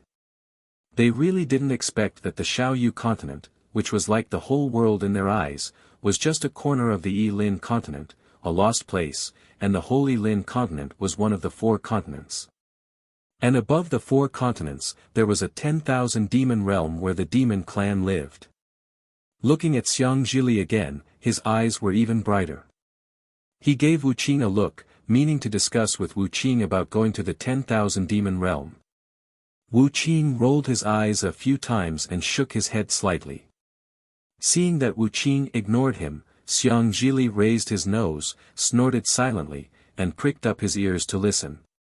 Xiaohua gave a rough account of his experience, which actually took him more than half a day. Everyone in the Myriad Thunder Valley was dumbstruck as they listened. After a long while, they came back to their senses. Zhua **** whispered, poor Xue Xue. Wu Qing frowned, senior brother, how do we break the immortal array? Xiaohua shook his head and said to Wu Qing, the so-called immortal array should be made by immortals. With our strength, it's difficult to break it. At this time, I still haven't found a way to break the array, what can little brother help with? Wu Qing asked hurriedly. Xiaohua smiled and waved his hand, you don't have to think too much. Cultivate well and protect the 10,000 Thunder Valley, it's more important than anything.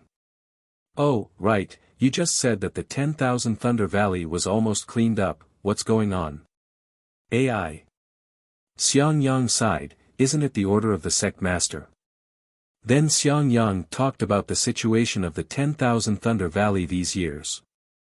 Cui Hongshan also talked about the situation of the Imperial Thunder sect. Xiaohua listened and sighed. However, this was the internal affairs of the Imperial Thunder sect, and the 10,000 Thunder Valley was fine now, so Xiaohua didn't say much. Xiang Zhili thought about it for a moment and also reported about his, Wu Qing's, and Cui Yingying's training in the Flame Forest Swamp, their opportunity to find the Lightning Beast's nest, and even their cultivation in the Imperial Thunder sect. This was the first time the disciples of the 10,000 Thunder Valley heard of these things. Zhuo Wu Qing and the others were really happy for the 3. After everyone finished speaking, Xiaohua looked at Cui Hongshan and asked, when I left the Imperial Thunder sect, I saw Zhenhua. Is he still here?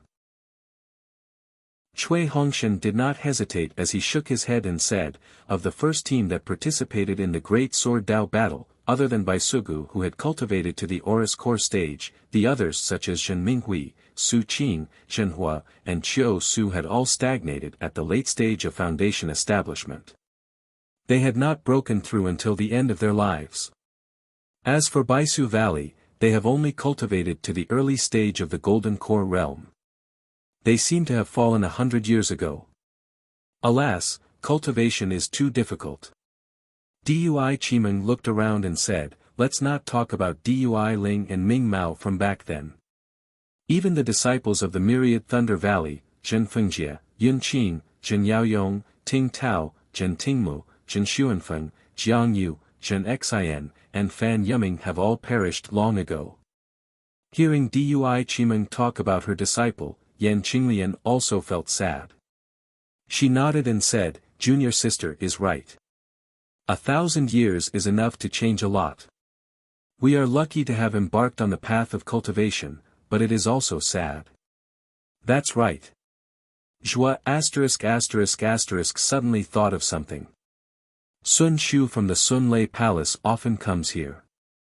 She seems to have also reached the middle stage of the Golden Core realm. Xiao Hua smiled and replied, when Disciple returned to the Xiaoyu continent, Disciple has already met Martial Uncle Sun Shu and Martial Uncle Zhen Qing. No wonder. Jua suddenly understood. Then, he changed the topic and said, also, what's the matter with the fairy Hong Xia that Tian Zhen Yuan mentioned? Xiao Hua didn't know whether to laugh or cry. He hurriedly said, Master's wife will know about this matter in a few days. Disciple won't be tired of talking about it. Oh, that's right. How many disciples are there in the Myriad Thunder Valley now? Actually, the disciples of the Myriad Thunder Valley were all inside the Immortal's cave. Xiao Hua immediately knew with a sweep of his divine perception that he was just trying to change the topic. Xiang Zhili understood this the best. He hurriedly shouted, Disciples, quickly come and pay your respects. The disciples didn't dare to be negligent. They hurriedly got up, walked to Xiao Hua, and respectfully saluted him. Xiao Hua smiled and helped them up one by one. At the side, Xiang Yang also gave a simple introduction. Now, in my Myriad Thunder Valley, other than the younger generation disciples you're familiar with, there are still 19 Foundation Establishment disciples and 20 Aura Refining disciples. They are, after hearing the last part, Xiao Hua raised his eyebrows. He looked outside the Immortal's cave and said indifferently, the strength of my Myriad Thunder Valley is much stronger than before. Why does Fairy Xian Hua want to eliminate it? She acted rashly without carefully investigating. It's really inappropriate. No wonder the Imperial Thunder sect was targeted by falling star heaven. Cui Hongshan smiled and said, Sect Master also has his own difficulties. You can't blame him. Fairy Xian Hua has difficulties. What about Qian Diheng? Xiao Hua said coldly, my Myriad Thunder Valley is so poor. He is in charge of a chamber of commerce and is overflowing with wealth. How can he ignore my Myriad Thunder Valley? Xiang Zhili smiled slightly. Looking at the place where Xiao Hua was just looking, a meaningful smile appeared at the corner of his mouth. This was because he had found that outside the Myriad Thunder Valley, Qian Diheng and Spiritual Master Quangtian were flying close. Xiao Hua didn't hide his words. When Qian Diheng and Spiritual Master Quangtian heard it, they were stunned in mid-air, not daring to fly half a step forward. Xiao Hua was catching up with Xua and the others in the Myriad Thunder Valley. He didn't answer Xua about Fairy Hong Xia, but Fairy Hong Xia in the Sky Patrol City was not idle. In the Sentry City, in a transparent hall that looked like a crystal, there were two groups of cultivators discussing something. Behind the few Foundation Establishment cultivators was Fairy Hong Xia, who was frowning deeply. At the right time, several rays of sunlight pierced through the thick clouds like sharp swords, crossing the sky and falling on the roof of the hall. The roof of the hall was transparent, and the falling snowflakes either melted or condensed. Pieces of crystals covered the roof of the hall. Some of the crystals were pentagonal, some were tree-shaped and stacked together to form a strange crystal world. When the sunlight shone on the crystals, it gave off a strange brilliance. The brilliance passed through the roof of the hall and fell on Fairy Hong Xia's body. Fairy Hong Xia was still wearing bright red clothes. Her jade-like face was suffused with a beautiful halo in the red. What was special was that when this brilliance surged down, it flashed with resplendent brilliance amidst the red glow, causing the already alluring Fairy Hong Xia to become even more alluring. Fairy Hong Xia's furrowed brows, drawing out a faint stroke on her beauty. It was truly moving. If there was a bit more, it would be too strong, and if there was a bit less, it would be too light.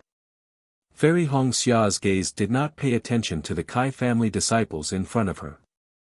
Instead, she looked at the thick dark clouds and drifting snowflakes outside the hall. She did not care about the sunlight falling on her. That kind of silence was like the settling of a dream in the night, heavy and flying. Inadvertently, Fairy Hongxia seemed to be disturbed by the quarrel between the Kai family disciples and the Yi family disciples. Her jade-like eyelids trembled slightly, and she looked at the Yi family disciples with a gaze that could melt ice. However, before she could see what the Yi family disciples were arguing about, she was suddenly shocked. She looked past the group of disciples and looked at the opposite side of the hall. There, another cultivator was sitting on the same jade chair as Fairy Hongxia. There was also a jade table in front of him, and on the table were spiritual fruits, spiritual tea, and other things. However, this cultivator was staring at Fairy Hongxia like a fool. When he saw Fairy Hongxia looking at him, the cultivator seemed to have woken up from a dream. He hurriedly retracted his gaze and opened his mouth slightly awkwardly. Then, he hurriedly waved his hand and picked up the jade cup on the jade table, and said respectfully, "Come, I, Yi, propose a toast to Fairy Hongxia. I wish that our Yi family and the Kai family will have a successful cooperation." Pfft. Fairy Hongxia covered her mouth and laughed. She said, "Are you mistaken, brother Yi? This is spiritual tea, yes, yes." Yi Shixiang hurriedly nodded. He glanced at the jade-green spiritual tea in his hand and said with a smile, "There is a fairy sitting in this hall. I thought it was a paradise and got drunk. Come, I, Yi, propose a toast of success with tea in place of wine." Fairy Hongxia did not raise her cup. Instead, she looked at the busy Kai family disciples in front of her and shook her head. She said, "It is still too early to say that it will be a success. There are too many things that need to be discussed in an alliance between our two families. Moreover, to be honest with you, I have never thought that there would be a Yi family in Huan country. Especially since the Yi family has such a deep foundation. Compared to the Yi family, my Kai family is not worth mentioning. I do not dare to slight you. Yi Qiangyu." Hearing Fairy Hongxia's words, Yi Shixiang did not even think about it. He frowned and said, "Have you forgotten the family head's instructions? Luyang's Kai family is the first family that my Yi family and a Dao cultivator family have joined hands. We can simplify all the conditions and do things at our convenience. I am tired of hearing you haggle over every little thing. Yes, yes, young lord, please calm down." When that cultivator heard Yi Qiangyu, sweat immediately appeared on his forehead. He hurriedly turned and bowed to Yi Shixiang. "This subordinate understands. This subordinate is used to it," Fairy Hongxia smiled. Under the annihilation of the sunlight, she really looked like a blooming epiphyllum. Yi Shixiang was stunned again. He then heard Fairy Hongxia raise her jade cup and said, Many thanks for fellow Taoist Ye's care. Fellow Taoist Yi, please. Cough cough." Yi Shixiang coughed lightly again and raised his cup. "There is no need to thank me. This is all because Fairy has managed the Kai family well and has fallen into the eyes of my Yi family's family head. This subordinate did not help Fairy at all. Fairy, please." As he spoke, Yi Shixiang and Fairy Hongxia raised their cups and drank.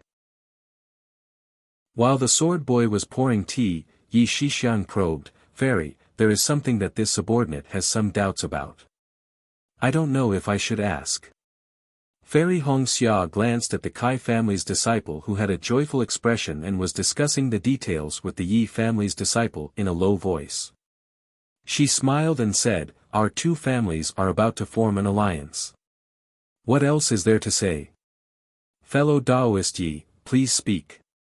Cast a monthly vote, cast a recommendation vote, collect it, tip it, and thank you for all forms of support."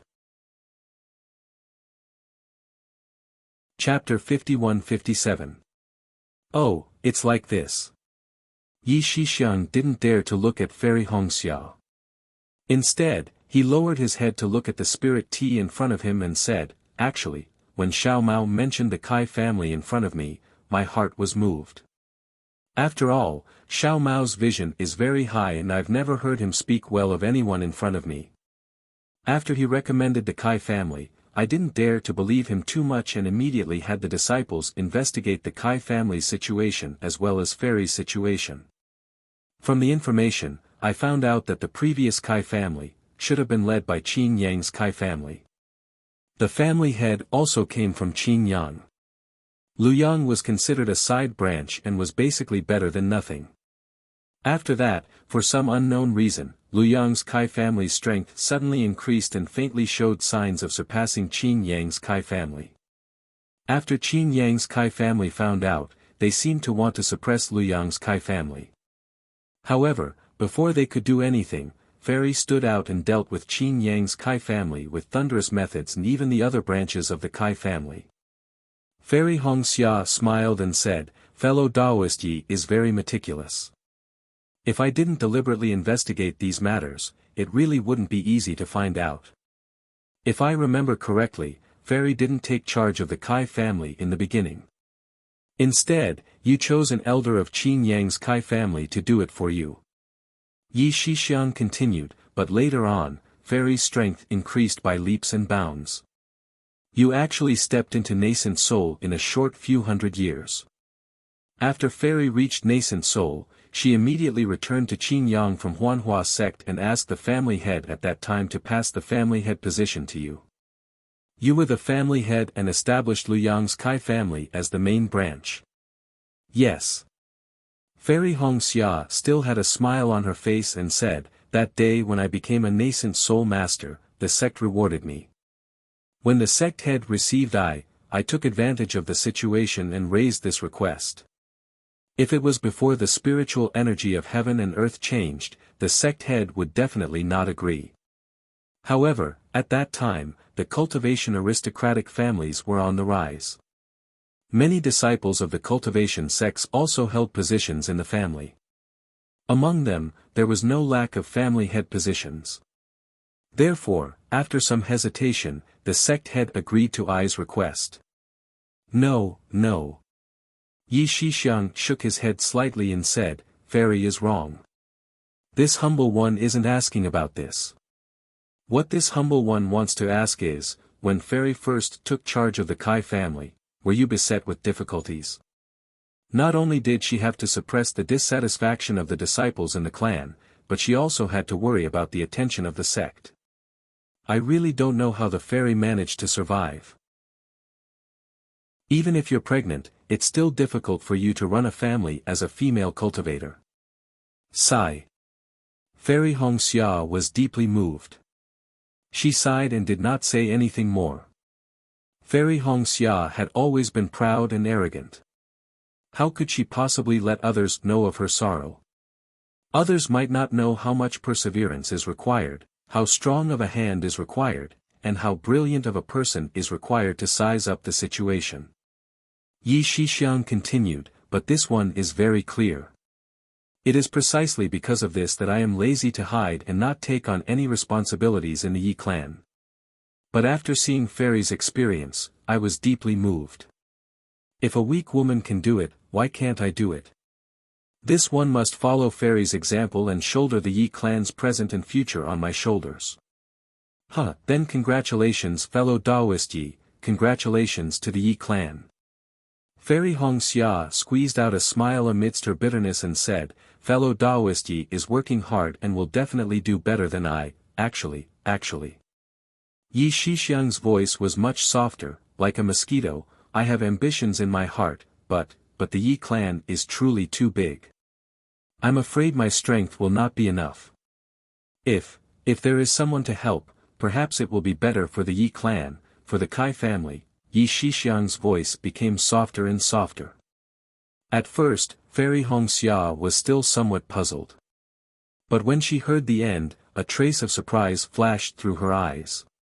At the same time, a wisp of red clouds blew past and landed on her cheeks like a gust of wind. She hastily opened her mouth to stop Yi Shixiang's whispering and said with a smile, "Fellow Taoist, Yi is overthinking. The Yi clan has such a great foundation, it's simply too easy to find one or two right-hand men to help you. Just like this fellow Taoist Yi Qiangyu, he alone is more than 5 people from our Kai family." Yi Shixiang thought that Fairy Hongxia didn't understand and hastily raised his voice, "Fairy, what this one said." Unfortunately, before he could finish, there was a commotion outside the hall. An elderly cultivator hastily came in and bowed in front of Yi Shixiang. "Young lord." Yi Shixiang was slightly angered. He frowned and said impatiently, "What's the matter?" That cultivator was clearly stunned. He didn't know why Yi Shixiang was acting like this, but he still said respectfully, "There is." At this point, that cultivator hesitated. He glanced at Fairy Hongxia at the side and stopped. If it was before, Yi Shixiang would definitely understand and leave with this cultivator. But now, he almost roared, "Since you've come to report, then speak clearly." Of course, after venting his anger, Yi Shixiang immediately understood and hastily restrained himself. He smiled at Fairy Hongxia and said, "The Kai family and my Yi family have already formed an alliance, there's nothing to hide. Yes, this disciple understands." That Yi family cultivator was greatly alarmed and hastily said carefully, "Su Yanyan family's patriarch is outside the hall seeking an audience." Su Yanyan family? Yi Shixiang was even more surprised. He looked at the cultivator and asked, "Why are they here? I don't think I invited them over, right? It's the patriarch's idea." That cultivator glanced awkwardly at Fairy Hongxia and said softly, "He said that since we want to talk, why not talk to a few more families that we can form an alliance with, let the Su Yanyan family's patriarch leave." Yi Shixiang waved his hand coldly and said, "I've already decided to form an alliance with Luyang's Kai family. There's no need to talk to Su Yanyan family anymore." "This." The cultivator hastily said softly, "This is the patriarch's idea." Yi Shixiang frowned and was about to berate him when Fairy Hongxia smiled and said, "Taoist Yi, the Su Yanyan family's patriarch is Yun Jichong, right? Back then, I also had some friendship with him. According to what I know, the Su Yanyan family is also an aristocratic family with roots. It's an extremely good choice for the Yi family. Since Taoist Yi has already decided to work hard for the family, then you can't not meet the Yun family." "Fairy." Yi Shixiang shook his head and said, "Since I've decided to form an alliance with the Kai family, I definitely won't go back on my words. I won't meet the Yun family's patriarch. Could it be that Fairy wants me to be a fat young master who doesn't keep his words? Or perhaps Fairy doesn't want to form an alliance with my Yi family anymore?" Fairy Hongxia waved her hand and said, "Taoist Yi misunderstands. I've been sparring with Taoist Yi in Sky Patrol City for so long. Naturally, I want to form an alliance with the Yi family. Moreover, I also hope to be the first aristocratic family in country of Shi to form an alliance with the Yi family. But the first and second, don't have any conflicts. Taoist Yi can always form a second alliance with the Yun family." "Io, isn't that so?" Yi Shixiang slapped his forehead and exclaimed with a look of enlightenment, "Isn't that so? The patriarch didn't say that I can only choose one.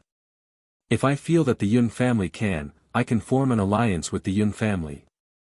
At that time, the Yun family, Yi family, and Kai family can also form an alliance." As he spoke, Yi Shixiang bowed exaggeratedly and said, "Many thanks for Fairy's guidance." I don't dare." Fairy Hongxia hurriedly returned the greeting, "Taoist Yi just didn't think of it for the time being. I don't dare to take the credit. Since that's the case, Fairy, please wait here for a moment. I'll be right back." Yi Shixiang stood up and said apologetically, "Taoist Yi, feel free to go." Fairy Hongxia smiled and said, "With your Yi family's elite disciples watching over here, there won't be any mishaps." No. Yi Shixiang smiled and said, "With Fairy here, I can only be at ease. I definitely won't disappoint Taoist Yi." Fairy Hongxia answered very ably and sent Yi Shixiang off with her gaze. After Yi Shixiang left, Fairy Hongxia shook her head slightly and turned back to her jade chair. Just as she was about to place her attention on the disciples who were discussing the details, another figure quietly entered the hall. Fairy Hongxia was startled and looked over. Isn't that Xiao Mao who hasn't shown himself yet? Xiao Mao didn't enter the hall. Instead, he stood at the entrance with a smile on his face. Clearly, this hall was an important place for the discussion with the Kai family at night and he couldn't casually enter. Fairy Hongxia came to her senses and walked to Xiao Mao's side with a smile. Junior brother Xiao, thank you. It seems like the discussion about the alliance between the Kai family and the Yi family is going very smoothly. It won't be long before we sign the alliance agreement. Xiao Mao smiled and said, if that's the case, then congratulations, senior sister. The Yi family is indeed very powerful. If the Kai family can form an alliance with the Yi family, it will be very beneficial for the Kai family's future development. Isn't this all because of your recommendation? Fairy Hongxia seemed very happy and said, after this matter is settled, I have to thank you. Senior sister, why are you being so courteous with me? Xiao Mao hurriedly waved his hand and said, besides, it's just a small matter for me. The most important thing is the Kai family's strength and senior sister's methods. Hearing this, Fairy Hongxia suddenly thought of Yi Shixiang's words. She frowned slightly and opened her mouth to say something. However, Xiao Mao didn't notice Fairy Hongxia's frown. Instead, he looked into the hall and transmitted his voice, senior sister, I have something to discuss with you. Please come with me. Fairy Hongxia was stunned and smiled, Xiao Mao, the matter of the alliance agreement will be discussed by the disciples. I am also bored in this hall. Is there a place to breathe some fresh air nearby? Oh, is that so? Xiao Mao pretended to ponder. After a moment, he smiled and said, what a coincidence. I know of a bird's eye view nearby. It's a place to admire the beautiful scenery of the snow region. If senior sister wants to go, please come with me. All right. Fairy Hongxia nodded. She turned around and gave a few instructions to the disciples of the Kai family. Then, she followed Xiao Mao out of the hall. Xiao Mao led Fairy Hongxia around a few halls. Sure enough, there was a rather large balcony in front of them. The balcony was covered by a cluster of sword lights. The fluttering snowflakes didn't fall. Standing on the balcony and looking into the distance, one could see a corner of the Sky Patrol City's city wall. Outside the city wall, the continuous mountain ranges were creeping in the snow.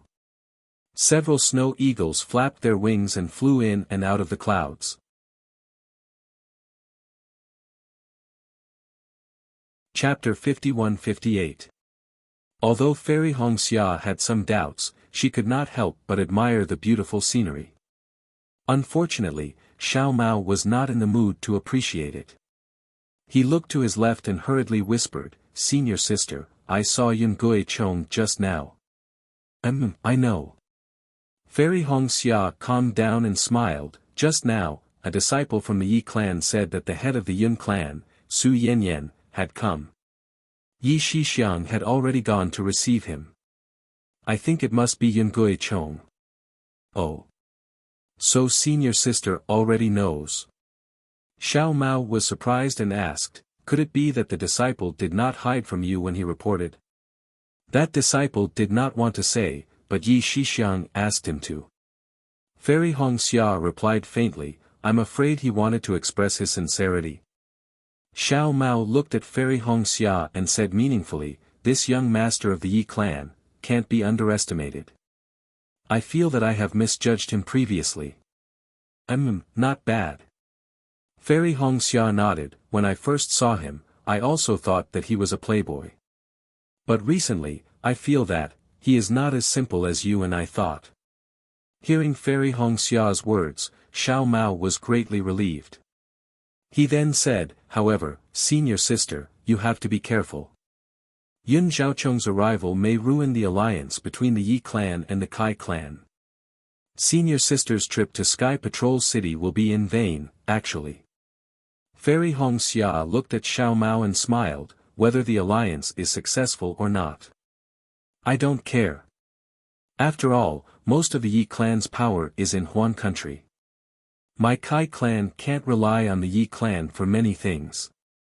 On the other hand, the Yi clan doesn't seem to have enough power in the three countries. Relying on my Kai clan alone is not enough. They still need to contact other aristocratic families like the Yun clan. This is not beyond my expectations. Xiao Mao was stunned at first, then he smiled bitterly and bowed, I understand now. So I am the one who benefits. Little brother originally wanted to seek some benefits for senior sister. Let's not talk about this anymore. Fairy Hongxia smiled, it's not right to say that my Kai clan does not benefit at all. Anyway, this is beneficial to both of us. Xiao Mao nodded and said softly, I understand. However, little brother still has something to discuss with senior sister. Is there anything else? Fairy Hongxia asked curiously. Senior sister, have you been in contact with Lu Yang recently? Xiao Mao looked around again and asked. Fairy Hongxia shook her head and said, my Kai family doesn't have any disciples in the vicinity of Sky Patrol City. In order to respect the Yi family and reduce the scruples of sword cultivators, I didn't send any messages to my family after arriving at Sky Patrol City. No wonder senior sister didn't notice. Xiao Mao suddenly understood and said, it turns out that senior sister didn't send a message out of Sky Patrol City at all. Oh. What's wrong? Fairy Hongxia was shocked. Junior brother Xiao, what happened? Maybe I'm being paranoid. Xiao Mao smiled apologetically.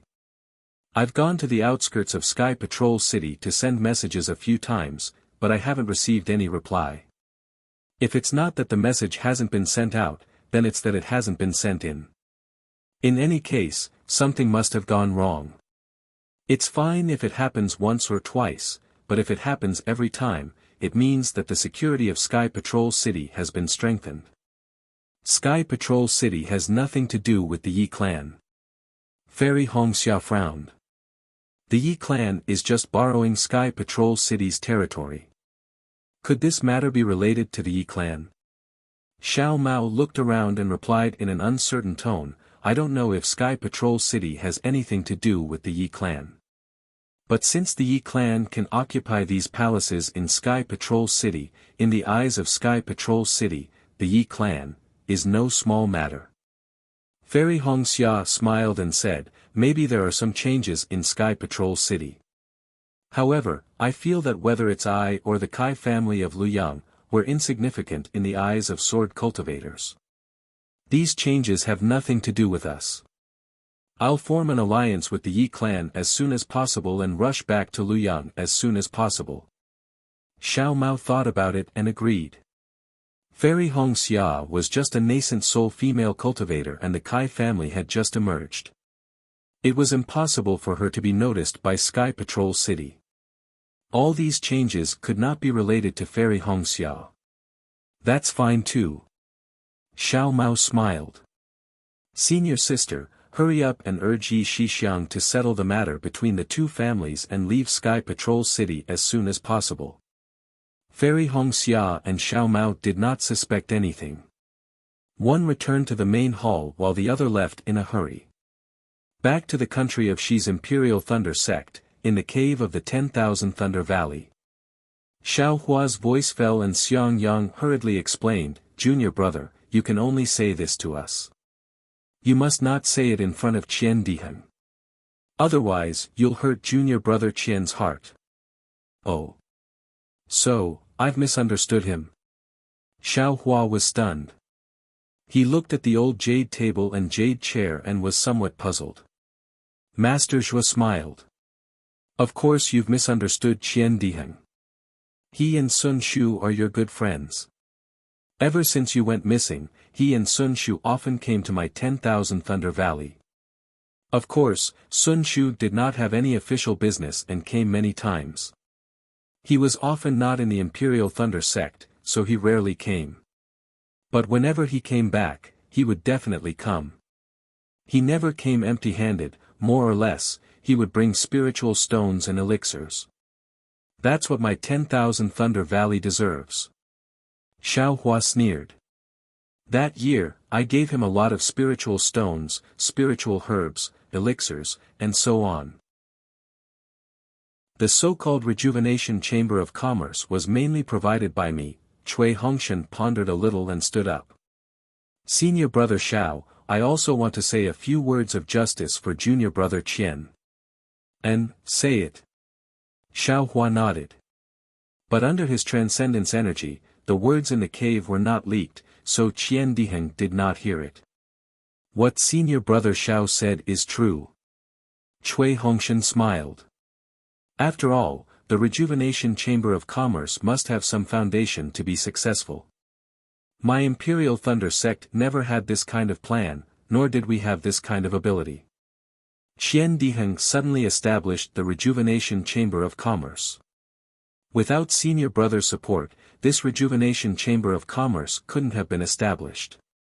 It can be said that senior brother, even if my 10,000 Thunder Valley took 70% of this Rejuvenation Chamber of Commerce's profits, it's normal. Of course. Xiao Hua said proudly. Even 90% is reasonable. Cui Hongshan nodded and said, but senior brother Xiao, you forgot. You threw down a pile of spiritual stones, spiritual herbs, and elixirs, then left and disappeared.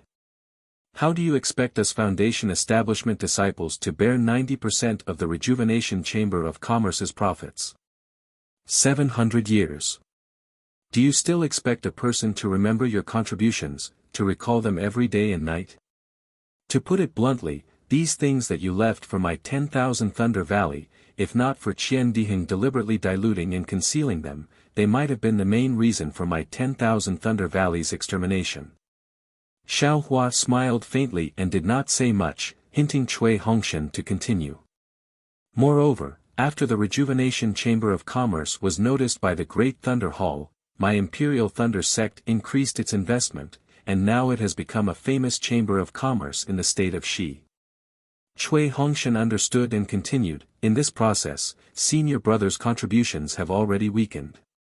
Not only senior brother, Qian Diheng himself can't make decisions in many places, let alone take care of my 10,000 Thunder Valley. At this point, Cui Hongshan looked around and pointed at Jin Yu and the others. He said, the number of disciples in 10,000 Thunder Valley increased, but the supplies of Imperial Thunder Palace were limited, and the elixirs that Jin Yu and the others used for cultivation were always insufficient. Although junior brother was in the Thunder Hall, the elixirs that he could find were limited. Now that they were able to step into the Golden Core and Foundation Establishment stage, a small portion of the elixirs were provided by Qian Diheng. Xiang Yang was slightly stunned and asked curiously, how come I didn't know about this?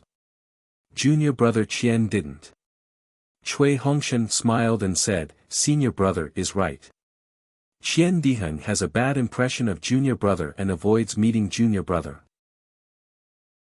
Master's wife just said that every time Qian Diheng returned to the Imperial Thunder sect, he would come to 10,000 Thunder Valley to pay his respects. Similarly, every time he would send junior brother a message asking about 10,000 Thunder Valley's necessities. Even if junior brother didn't reply, he would still send some elixirs. Feng Liha hurriedly got up and said, Martial uncle, junior brother doesn't know about these things, but once junior brother met Martial uncle Qian outside the Imperial Thunder sect. He even asked junior brother to bring some elixirs for master. Junior brother can testify to this. Xiang Yang understood and smiled, let's not talk about other things. Previously, before the 100 Halls competition, Qian Diheng gave senior brother an armor, saying that he found it for crazy heaven. He knew that senior brother was going to the Thunder Arena, so he gave it to senior brother without saying anything. Is that so? Xiao Hua smiled and stood up. He looked at the cave and saw that Qian Diheng was already standing there. Although there was a bit of embarrassment on his face, he still walked in firmly. Xiao Hua looked at Qian Diheng and asked, "You're here?" Qian Diheng looked at Xiao Hua and took a deep breath.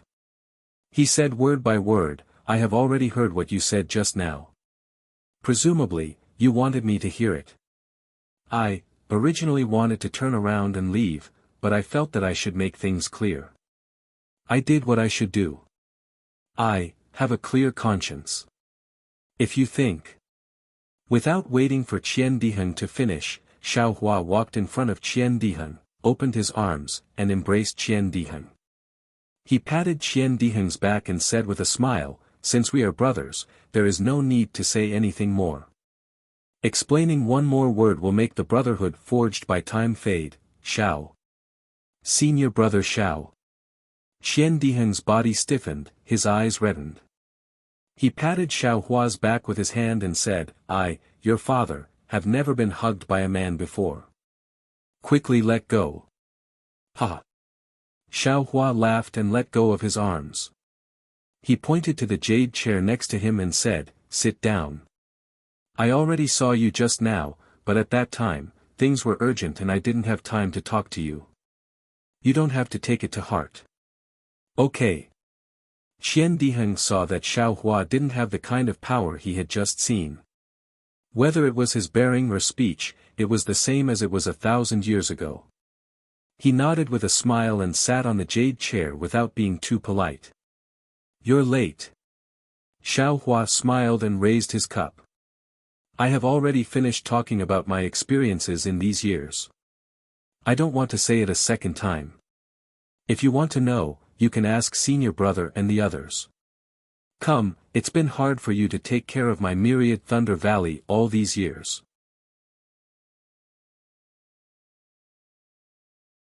Chapter 51-59. If it's because of this, I don't want to drink this cup. Qian Diheng took the jade cup and smiled, "Because this is what you entrusted me before you left, and this is what I should do. This cup should be to congratulate you on your safe return. Good brother." Xiao Hua smiled and said, "Let's drink this cup first." "Okay." Qian Diheng didn't say much and opened his mouth. The spirit wine brewed from the immortal peach entered his stomach. In a flash, Qian Diheng's eyes widened. Without putting down the jade cup, he shouted, "Brother Xiao, what kind of spirit wine is this? How much do you have? Damn it, if this wine is placed in the auction." "Don't worry." Xiao Hua smiled and looked at this little miser. He pointed at the immortal peach that the refinement disciple gave to Qian Diheng and said, "Try this first." "What kind of good thing is this?" Qian Diheng couldn't wait to pick it up. He first smelled it and said, "If it's auctioned, I'm afraid it will cost 10 upper-grade spirit stones." Then, Qian Diheng ate the immortal peach. This spirit fruit. Qian Diheng naturally ate a lot of spirit fruits. When he ate the immortal peach, he immediately understood that it was extraordinary and exclaimed, 10 spirit stones is not enough, but at least 100. Tch. Xiao Hua snorted and said, "Really ignorant. This thing can replenish one's lifespan and is comparable to the rejuvenation pill. 100 upper-grade spirit stones is nothing. No way." Qian Diheng was stunned. In a flash, his figure flashed and appeared next to Xiao Hua. He said shamelessly, "Brother, how many more immortal peaches do you have? Let's talk, give some to my rejuvenation chamber of commerce. Oh, don't forget, the rejuvenation chamber of commerce is also yours. With these immortal peaches, the rejuvenation chamber of commerce will become the #1 chamber of commerce in the Dawn Rain continent." Looking at Qian Diheng's unscrupulous appearance, Xiao Hua smiled and shook his head. "Besides me, the other one is Immortal Emperor Go Chen from the Immortal Palace. This kind of heaven and earth spirit item cannot be sold." Immortal Palace? Immortal Emperor Go Chen? Qian Diheng didn't understand and scratched his head. Who is that? A place that is 100 times more powerful than the Immortal Alliance. Xiao Hua said with a smile, "When you go back and ask junior brother Cui and the others, you will know. There are 3 huge continents there, with Zhai Xing Lu, Luo E Merchant Alliance, and other merchant alliances that are 1,000 times bigger than your return of Spring Chamber of Commerce. Oh my! Qian Diheng understood and shouted, Senior Brother Xiao, so you went to the Defeat Oak Immortal Union. Well, more or less. Xiao Hua was too lazy to explain, and only said, if you want to establish the Grand Rejuvenation Chamber of Commerce, then you can cooperate with my Fortune Gate in the future. The star-plucking pavilion you mentioned earlier is my Fortune Gate's business union. As for these immortal peaches, even Zhai Xing Lu cannot sell them. You should take advantage of the current situation and eat more. I understand, I understand. Qian Diheng said as he instantly floated back to his seat. Holding 2 immortal peaches in his hands, he took a bite from the left and a bite from the right.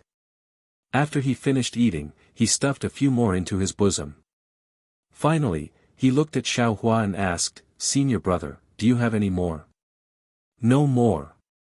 Xiao Hua looked at him snappily, and raised his hand to give him a jade token. He said, this is your brother's token. In the future, you can use this to contact my Fortune Gate sect master and discuss matters regarding the Chamber of Commerce. I haven't eaten enough, Senior brother.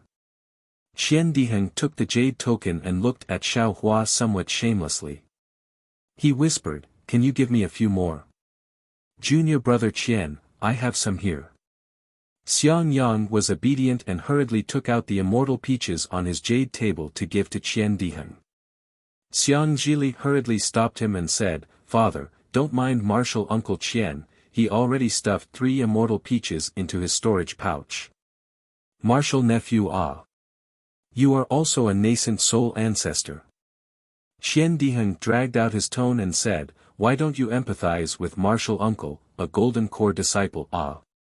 Even if you don't empathize with Martial Uncle, you should empathize with Martial Uncle's Dao companions Ah. Xiang Zhili even raised his voice and pretended to be surprised, it can't be, Martial Uncle Qian, you actually have 3 Dao companions. Cough cough. Qian Diheng coughed a few times and said, lower your voice, 3 immortal peaches, isn't it not enough to share? PFFF. Xiang Zhili laughed and said, your body is really good. Although Xiang Zhili said so, Xiang Yang still gave the immortal peaches on the jade table to Qian Diheng. Qian Diheng accepted them without saying anything and then sat down with satisfaction. Zhua **** is very happy. Looking at the other disciples of Myriad Thunder Valley in the cave, she said, children, you all have worked hard. This old one has made the decision. Today, everyone will get 3 immortal peaches, you must finish them all. Master's wife Ah.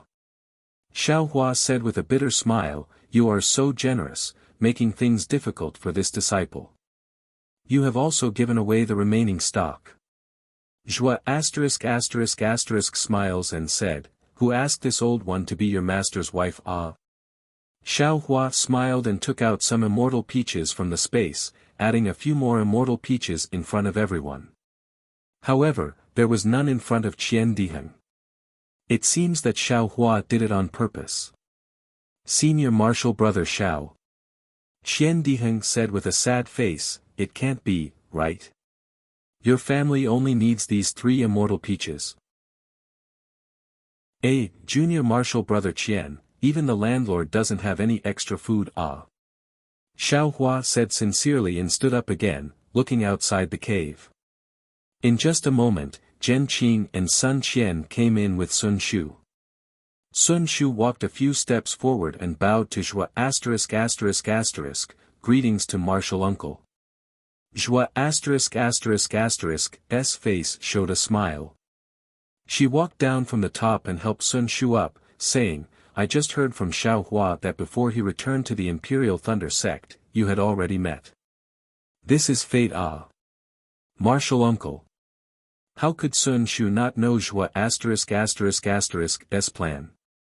After Zhen Qing and Sun Qian finished greeting Zhua *****, he changed the topic with some embarrassment and said, "You didn't see Senior Martial Brother Zhao's power that day, ah." Facing two nascent soul cultivators, he didn't even bother to make a move and only sent his own disciples to kill them. Oh, also, do you remember the last two most powerful weapon cultivators in the sword battle? They didn't even have the power to fight back against Senior Martial Brother Xiao. I know. Zhua **** was happy to hear this. His train of thought was obviously led astray by Sun Shu. He said with a smile, "What you said doesn't count for much.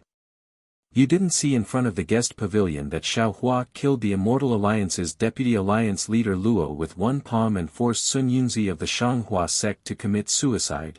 While the two female cultivators were chattering, Zhen Qing and Sun Qian finished greeting Xiao Hua. Zhen Qing sighed and said, "Spiritual Master Xiao, I have seen you before. Logically speaking, there is no need for me to come see you now, but, after hearing your great power and saving my Imperial Thunder sect from the danger of being destroyed, I feel that I should still come and thank you. Martial uncle is too polite." Xiao Hua said with a smile, "This is what I should do. Since Spiritual Master doesn't forget his roots, I am relieved." Zhen Qing didn't delay and replied, "I have finished thanking you, so I won't disturb the reunion of the 10,000 Thunder Valley disciples. Goodbye." Oh. Xiao Hua was slightly stunned and hurriedly said, "Martial uncle, why don't we drink a cup of spiritual wine first?" "No." Zhen Qing looked at Sun Qian and said meaningfully, "What is lost is lost. What should be gained now is lost. What is missed, may not be missed. There is still time to redeem it." After saying this, Zhen Qing turned and left with Sun Qian, not calling Sun Shu again. Xiao Hua immediately understood Zhen Qing's meaning. Zhen Qing didn't come to thank the Imperial Thunder sect for their grace. He clearly came to pull the female supporting lead. Xiao Hua helped him and Sun Qian get married, so he also wanted Sun Shu to be with him. Xiao Hua felt awkward but also grateful. He sent Zhen Qing and Sun Qian out of the cave. When they reached the entrance of the cave, Zhen Qing seemed to have thought of something and said, "Spiritual Master Xiao, there is no need to send us off. There is something I didn't want to say, but since we are here, it's better to say it." "Martial uncle, please say it." Xiao Hua said with a smile, "Why are you being so polite with me? It is impossible for a person to make mistakes in their life, but if they know they are wrong." Zhen Qing said with slight hesitation. However, before he could finish, Xiao Hua shook his head and said, "Martial uncle, please don't say it. I can forgive some people for their mistakes, but some people are ungrateful and even bite the hand that feeds them. I can forgive them if I don't kill them. Why should I forgive them? Bite the hand that feeds you?" Zhen Qing was stunned and asked curiously, "That's not possible, right?" Xiao Hua said with a smile, "Martial uncle wasn't in the Imperial Thunder sect before, so you naturally don't know about the 100 Palace competition. My 10,000 Thunder Valley senior brother was almost beaten to death. How can I forgive him?" Zhen Qing was a bit embarrassed and said with a smile, "I see. Since that's the case, just pretend I didn't say anything." "Yes, Martial uncle, please." Xiao Hua said with a smile, "In the future, if you need anything, you can come to the 10,000 Thunder Valley. Wu Qing and the others should be able to help." "Hee, I know." Zhen Qing cupped her hands. Sun Qian didn't say anything and accompanied Zhen Qing with a happy expression. At this moment, she was flying in the air and said in a low voice, "Daoist Master Xiao, didn't you say it before? Giving others a chance is also giving yourself a chance. Today, I will say these words to you. Sun Shu is a good girl." Cough cough. Xiao Hua hurriedly coughed a few times and said, "Thank you, Daoist son." After sending Zhen Qing and Sun Qian off, Xiao Hua coldly looked at the distant sky and then turned around and entered the cave. Inside the cave, Sun Shu was beaming with joy as she told everyone about how Xiao Hua killed Daoist Master Soaring Dragon and Fairy Luo Hua. Seeing Xiao Hua return, she paused for a moment.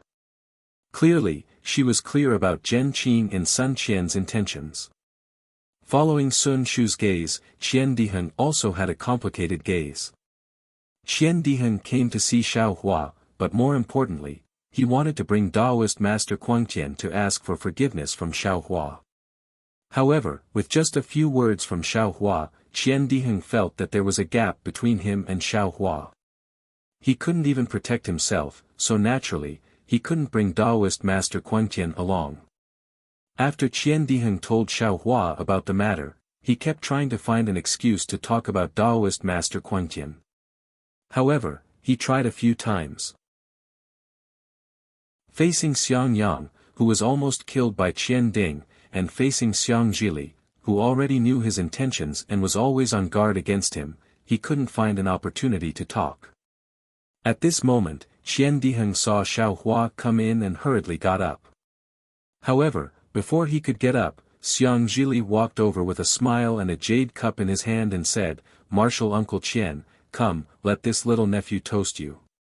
P.S. Fellow Taoists who like this book, please go to Qidian to subscribe to support, vote for a monthly vote, vote for a recommendation vote, collect, gift.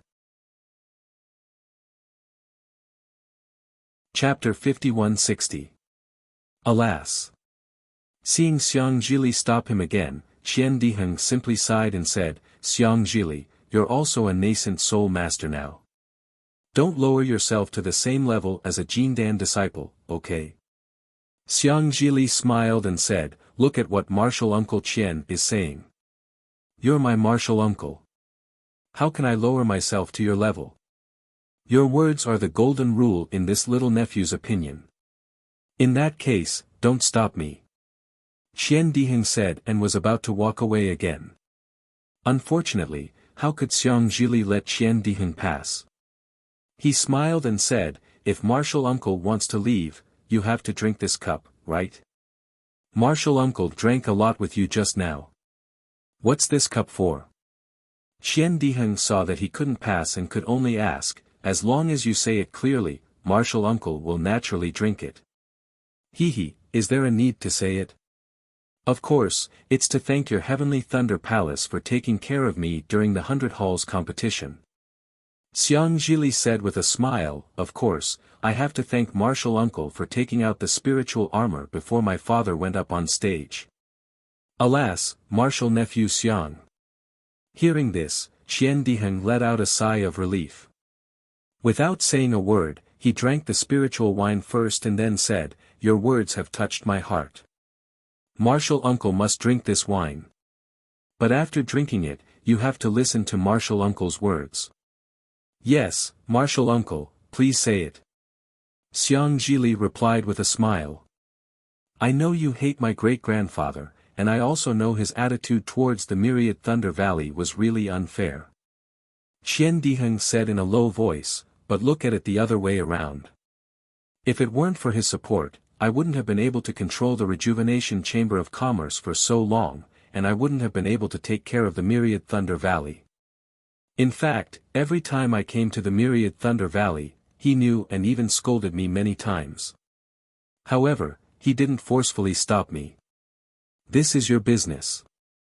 Xiang Zhili's face was somewhat cold as he replied, "If it weren't for your concern for the Myriad Thunder Valley, if it weren't for you being his son, how could he have tacitly allowed you to come? The gratitude of the Myriad Thunder Valley can only be placed on you. It's impossible for it to fall on him. Martial Uncle Qian, think about it. After the 100 Halls competition, what did he say? Did he ever regret it?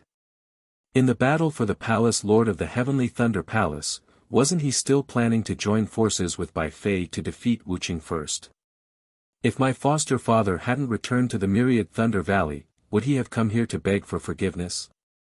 This." Qian Diheng opened his mouth and wanted to say something, but Xiao Hua walked over with a smile and said, "Brother, I already know about this matter. Let's not talk about anything else." Previously, Taoist Guangtian gave you face and didn't make things difficult for Taoist Guangtian.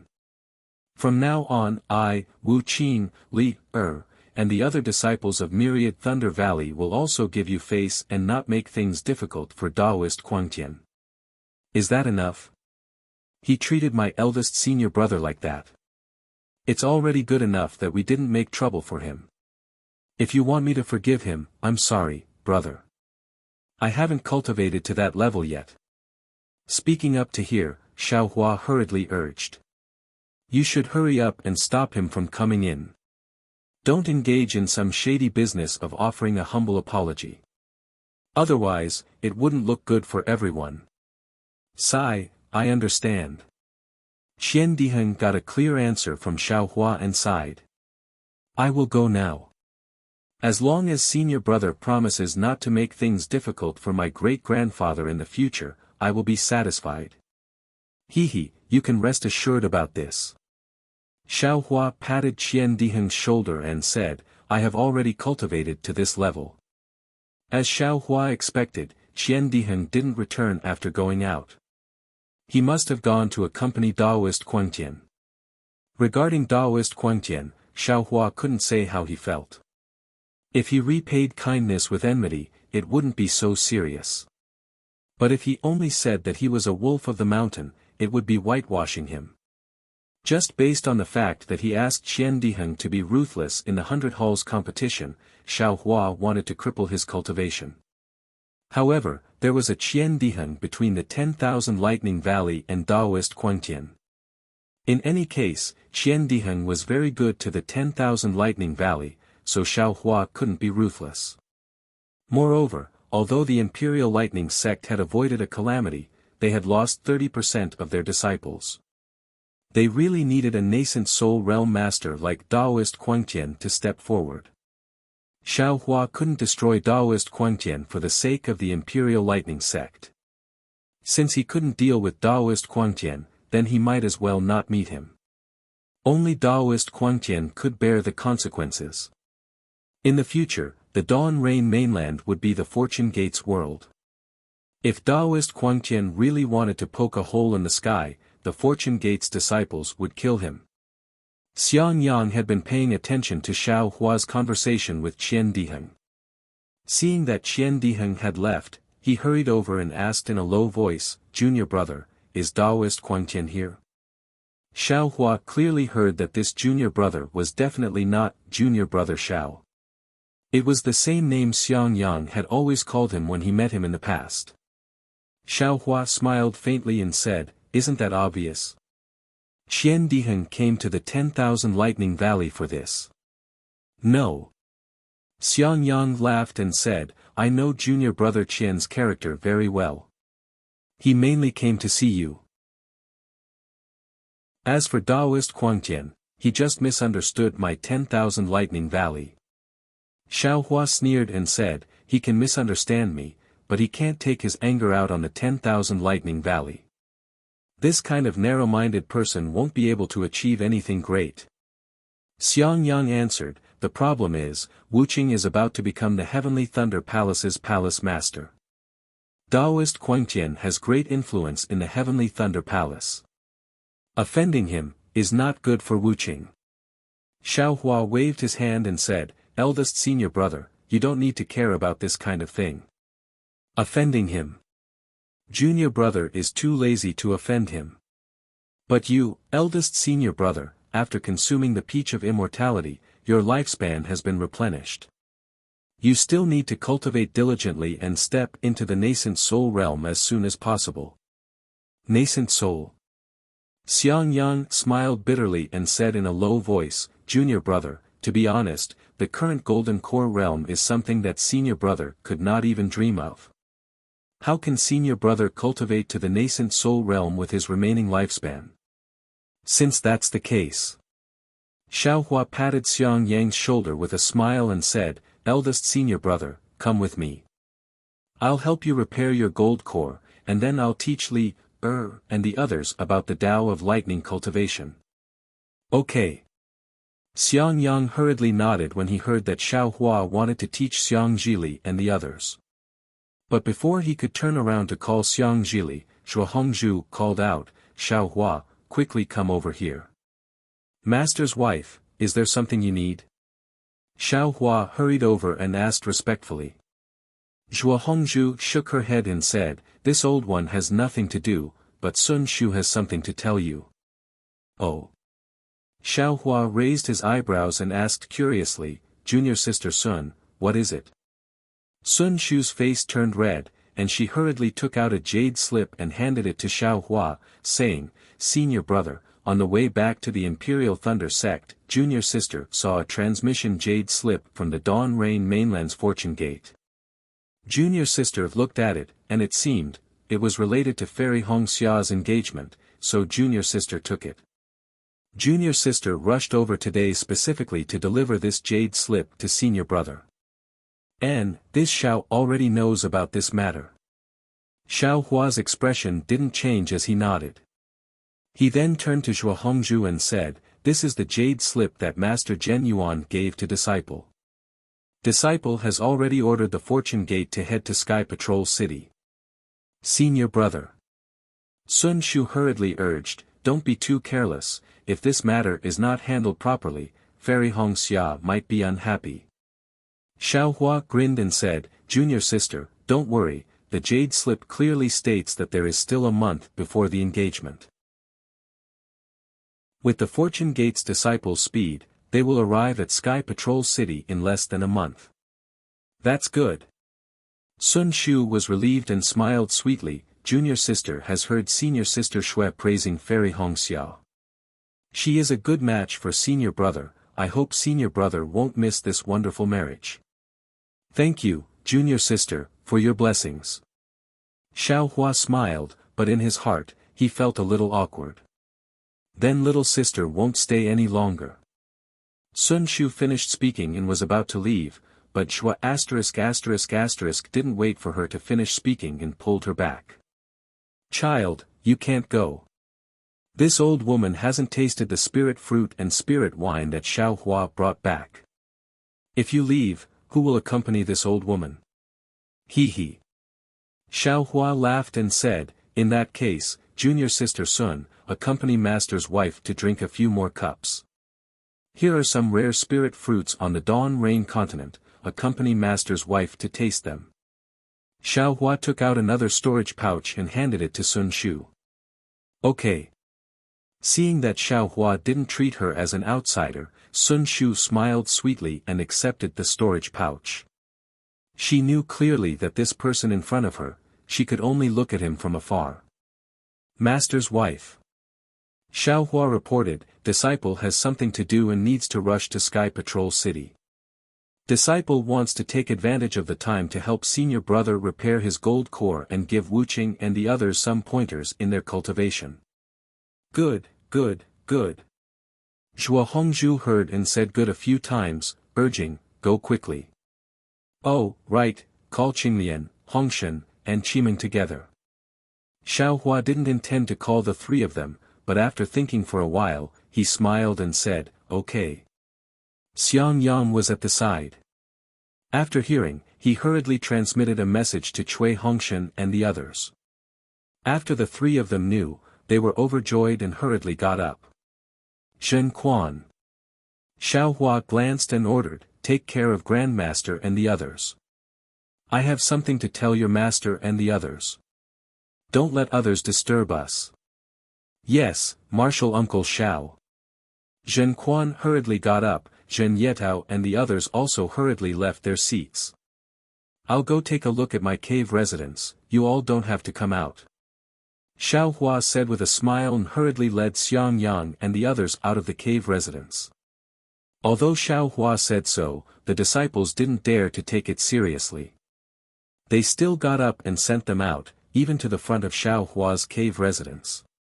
Xiao Hua entered the cave residence and saw that everything was the same as before. He smiled and said to Xiang Yang, "Senior brother, you're considerate." Xiang Yang shook his head and said, "We basically don't come to your cave residence. It's Li, and the others who cultivate here. Father." Xiang Zhili shrugged and said, "There's no other way. Foster Father's cave residence is very rich in heaven and earth spiritual qi. It's the most suitable place for cultivation in our myriad Thunder Valley. Boy doesn't come here, where can he cultivate? P.S. Fellow Taoists who like this book, please subscribe to it at Qidian, vote for it, vote for it, vote for it, donate it, and thank you for all forms of support. Chapter 5161. Senior Brother Zhao's luck is the best. Dui Qimeng covered her mouth and laughed. We were all worried about his life in the myriad Thunder Valley, but he actually cultivated to a level that we didn't even dare to imagine, Xiao Hua said seriously. Opportunities always go hand in hand with danger. Although I've cultivated successfully, the process was extremely dangerous.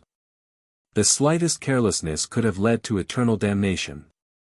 These few hundred years to me, are practically tens of thousands of years. Yes, I understand. Dui Qimeng's expression turned cold, and she hurriedly replied, "Thank you for your guidance, senior brother." After Xiao Hua finished speaking, he rubbed his hands together, and several rays of crystal light fell into the void, sealing off the cave. Only then did he say, "Of course, I won't deny that this Zhao's luck far surpasses your imagination. Otherwise, I wouldn't have been able to cultivate to such a level in such a short time." Foster father. Xiang Zhili couldn't help but call out, "What level are you at now?" Although Xiao Hua had told everyone about his experiences, he never liked to show off. Things like killing a great saint of the demon race or killing a demon venerable of the demon race were all brushed aside by him, so Xiang Zhili and the others weren't clear about Xiao Hua's strength. Just as Zhua **** thought, he was at most at the fusion stage. Xiao Hua hesitated for a moment, then said, "Foster father, you're already a supreme of the human race. You might ascend soon." Everyone was shocked, and they all opened their mouths, not knowing what to say. In their minds, ascension was just a word. They didn't know what ascension meant, or what kind of strength one needed to achieve it. No need to think too much. Xiao Hua waved his hand and said, "I'm your senior brother, junior brother, or foster father, no different from before." He, boy understands. Xiang Zhili giggled and said, "Then foster father, hurry up and ascend. Boy will also go to the immortal world to find you after he ascends." Xiang Zhili smiled, and Xiang Yang and the others smiled as well. Their previous solemn expressions slowly disappeared. Xiao Hua looked at Xiang Zhili, then at the others, and said with a smile, "Li is right. In the entire Imperial Thunder sect, only you few have hope of ascending. Don't forget that all of you have either used the Thunder Beast's inner core to supplement your Taoist foundation or were born from the Thunder Beast's inner core. Your innate foundation is far superior to that of ordinary people. That's why I took the time to talk to you about the Tao of Lightning Cultivators. I hope that you can successfully cultivate the true lightning escape technique." "Yes, boy understands." Xiang Zhili hurriedly replied. Everyone else nodded in agreement. Xiao Hua said to Xiang Yang, "Eldest senior brother, let me borrow your broken Jindan." Well said." When Xiang Yang heard that his son had a chance to ascend, he was so happy that he couldn't even close his mouth. Not to mention borrowing his Jindan, he was even willing to cut off his head. Seeing Xiang Yang agree, Xiao Hua raised his hand and grabbed, imprisoning Xiang Yang's body. With a wave of his hand, Xiao Hua pulled Xiang Yang in front of him, and then pointed with his finger. Shua! A shadow flashed above Xiang Yang's abdomen, and a curtain of light flickered, revealing the shattered golden core in front of everyone. "Take a look." Xiao Hua said, "This is the Jindan, formed by the condensation of true essence. It contains the laws of heaven and earth and contains the spiritual energy of heaven and earth." Seeing Xiao Hua preach again, Xiang Zhili and the others didn't dare to delay. They hurriedly sat down cross-legged and listened attentively. Xiao Hua explained the Jindan while urging his magic power and divine ability to repair it. When the Jindan was repaired, he explained the nascent soul formation technique. Once the nascent soul formation technique was completed, he talked about the spirit severing stage, body fusion stage, and other profound secret techniques one by one. It was 100 times more detailed than the previous discussion. Wu Qing, Xiang Zhili, and Cui Yingying were still fine. They felt an indescribable itch in their hearts when they heard the benefits. However, Xiang Yang, Yan Qinglian, Cui Hongshan, and Dui Qimeng were confused. However, they also knew that this was the greatest opportunity in their lives. Although they couldn't understand, they still tried hard to remember it. After he finished talking about ordinary cultivation techniques, Xiaohua once again talked about the thunder-controlling sex thunder evasion technique, which was mixed with the most basic cultivation technique, and talked about it again. Xiaohua had completely cultivated the thunder evasion technique, so he knew the secret of it. During his explanation, he generously gave out rare items like fire essence flame crystal, wood essence flame crystal, earth essence yao milk, water essence ice essence, metal essence rising essence, and other rare items. He also gave out the 5 elements evasion technique, and so on.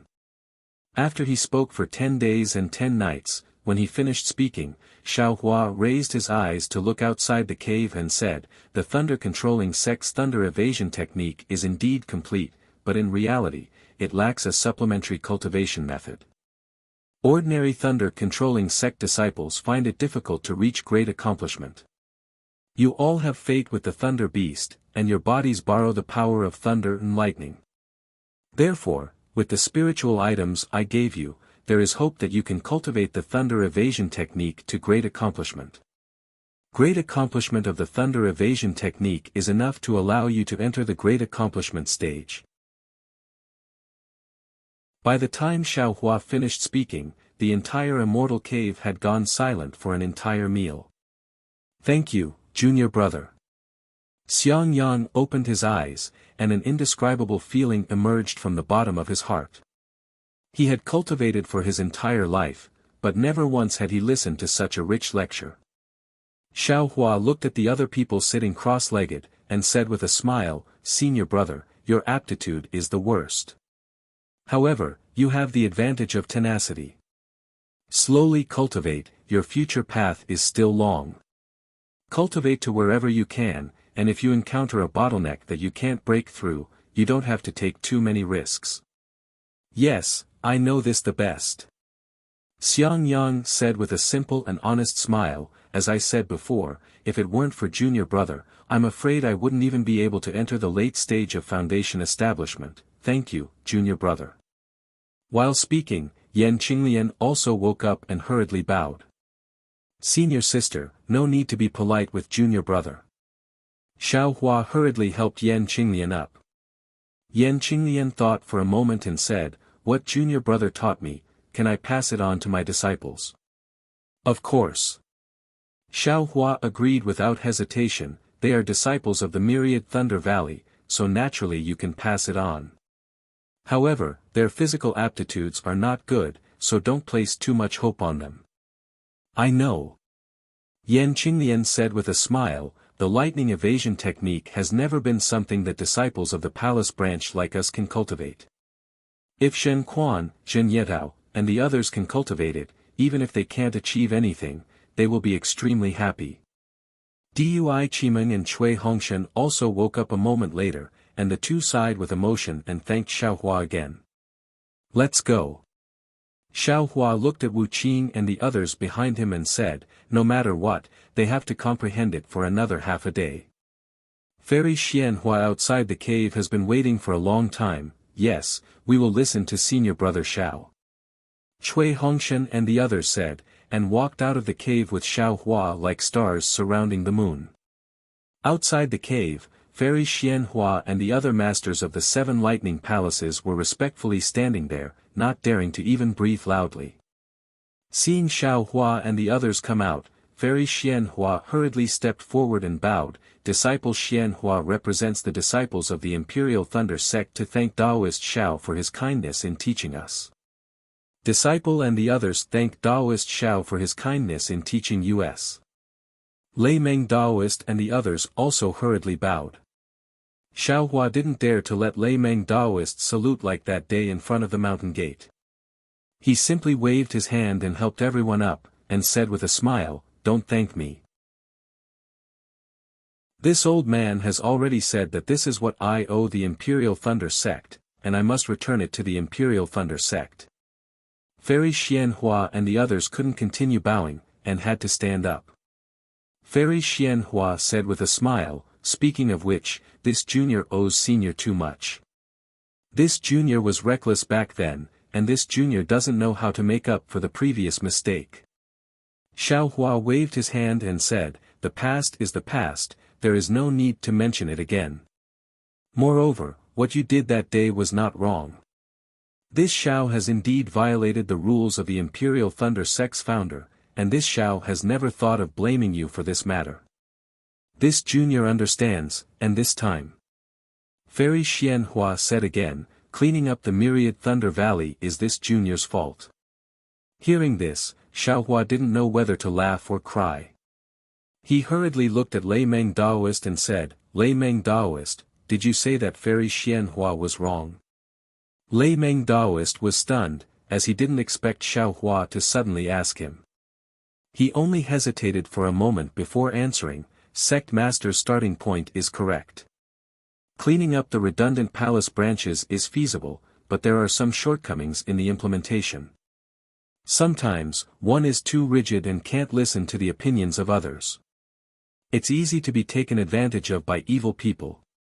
Yes, this junior understands." Fairy Xianhua looked at Xiaohua respectfully and replied, "Of course." Lei Meng Daoist didn't stop, and said again, "Although Sect Master has made so many mistakes, Sect Master still has the Imperial Thunder Sect in his heart, and didn't give up or compromise at the most critical moment. This alone is enough to gain our support. This seat is ashamed." Fairy Xianhua's face was slightly red, and she bowed to Lei Meng Daoist and the others. "Sect Master is too polite." The palace masters of the Lightning Palace hurriedly returned the bow, and said with a smile, "If there is anything in the future, it's better to discuss it more, of course, of course." Fairy Xianhua nodded. "Seeing you all so united, this old man can be at ease." Xiaohua said with a smile, "However, although the Imperial Thunder Sect wasn't exterminated this time, it actually suffered a great loss. Moreover, according to the calculations of the falling star heaven, there might be other arrangements in the sect that need to be cleaned up as soon as possible." Fairy Xianhua was very happy to see that Xiaohua was still concerned about the Imperial Thunder Sect. She explained the specific situation, and finally said, "This junior has already asked the palace masters to clean up the rebels. Now that the falling star heaven has been attacked by senior, their various schemes will definitely fail." Xiaohua nodded, and looked at everyone. In the end, he took out 7 storage pouches and handed them to the 7 people, saying, "You all have been cultivating endlessly, so I'll give this to you. I hope that you all can reach a higher level of enlightenment." Senior. Fairy Xianhua was stunned, and hurriedly waved her hand, saying, "This junior doesn't dare to ask for more. Senior has given our Imperial Thunder Sect too many things, that's for the Imperial Thunder Sect, these are for you all." Xiaohua waved his hand, and the 7 storage pouches were placed in front of each person, and said with a smile, "This Xiao has stayed in the Imperial Thunder Sect, so I know your hardships. Back then, Daoist Miyu racked her brains for the water elemental ice essence, but in the end, I'm afraid that she didn't get it. Today, this Xiao will fulfill your wish. I hope that you all can cultivate more, and worry more about the affairs of the Imperial Thunder Sect. Don't waste unnecessary energy on other things. P.S. Fellow Taoists who like this book, please go to Qidian to subscribe to support, vote for a month, vote for a recommendation, collect, reward, and thank all forms of support. Chapter 5162. Hiss. Everyone sucked in a breath of cold air when they heard this. When they checked the storage pouch, they were so shocked that they didn't know what to do. Everyone looked at each other and nodded. They carefully put away the storage pouch. Fairy Xianhua hesitated for a moment before saying, "Senior, you, when she spoke up to hear, Fairy Xianhua was unable to continue. Seeing Fairy Xianhua's awkward expression, Thunder Talisman Daoist smiled and said, "Since that's the case, let this old man say it." "What's wrong?" Xiao Hua was a little confused and asked. Thunder Talisman Daoist said, "Daoist Xiao, you were originally a disciple of my Imperial Lightning sect. 700 years ago, senior sister Xian Hua expelled you from the Imperial Lightning sect and became the biggest joke in my country. Now that you have returned with a supreme divine ability, senior sister Xian Hua wants to, hee. Hearing Thunder Talisman Daoist bring up the past, Xiao Hua laughed and interrupted him before he could finish. "This Xiao is not in the Imperial Lightning sect, but the Myriad Lightning Valley is in the Imperial Lightning sect. This Xiao won't say anything unnecessary." "Yes, Junior understands." Fairy Xian Hua bit her lips and hurriedly asked, "Junior knows that Senior's fortune gate is 100 times stronger than the Imperial Lightning sect. In the future, the fortune gate will definitely dominate the 3 countries. Junior, oh, this Xiao understands." Xiao Hua slapped his forehead and took out a jade slip. He wrote something on it and handed it to Fairy Xian Hua with a smile. "Don't worry about this matter. My fortune gate has already established a sect at Yellow Flower Ridge.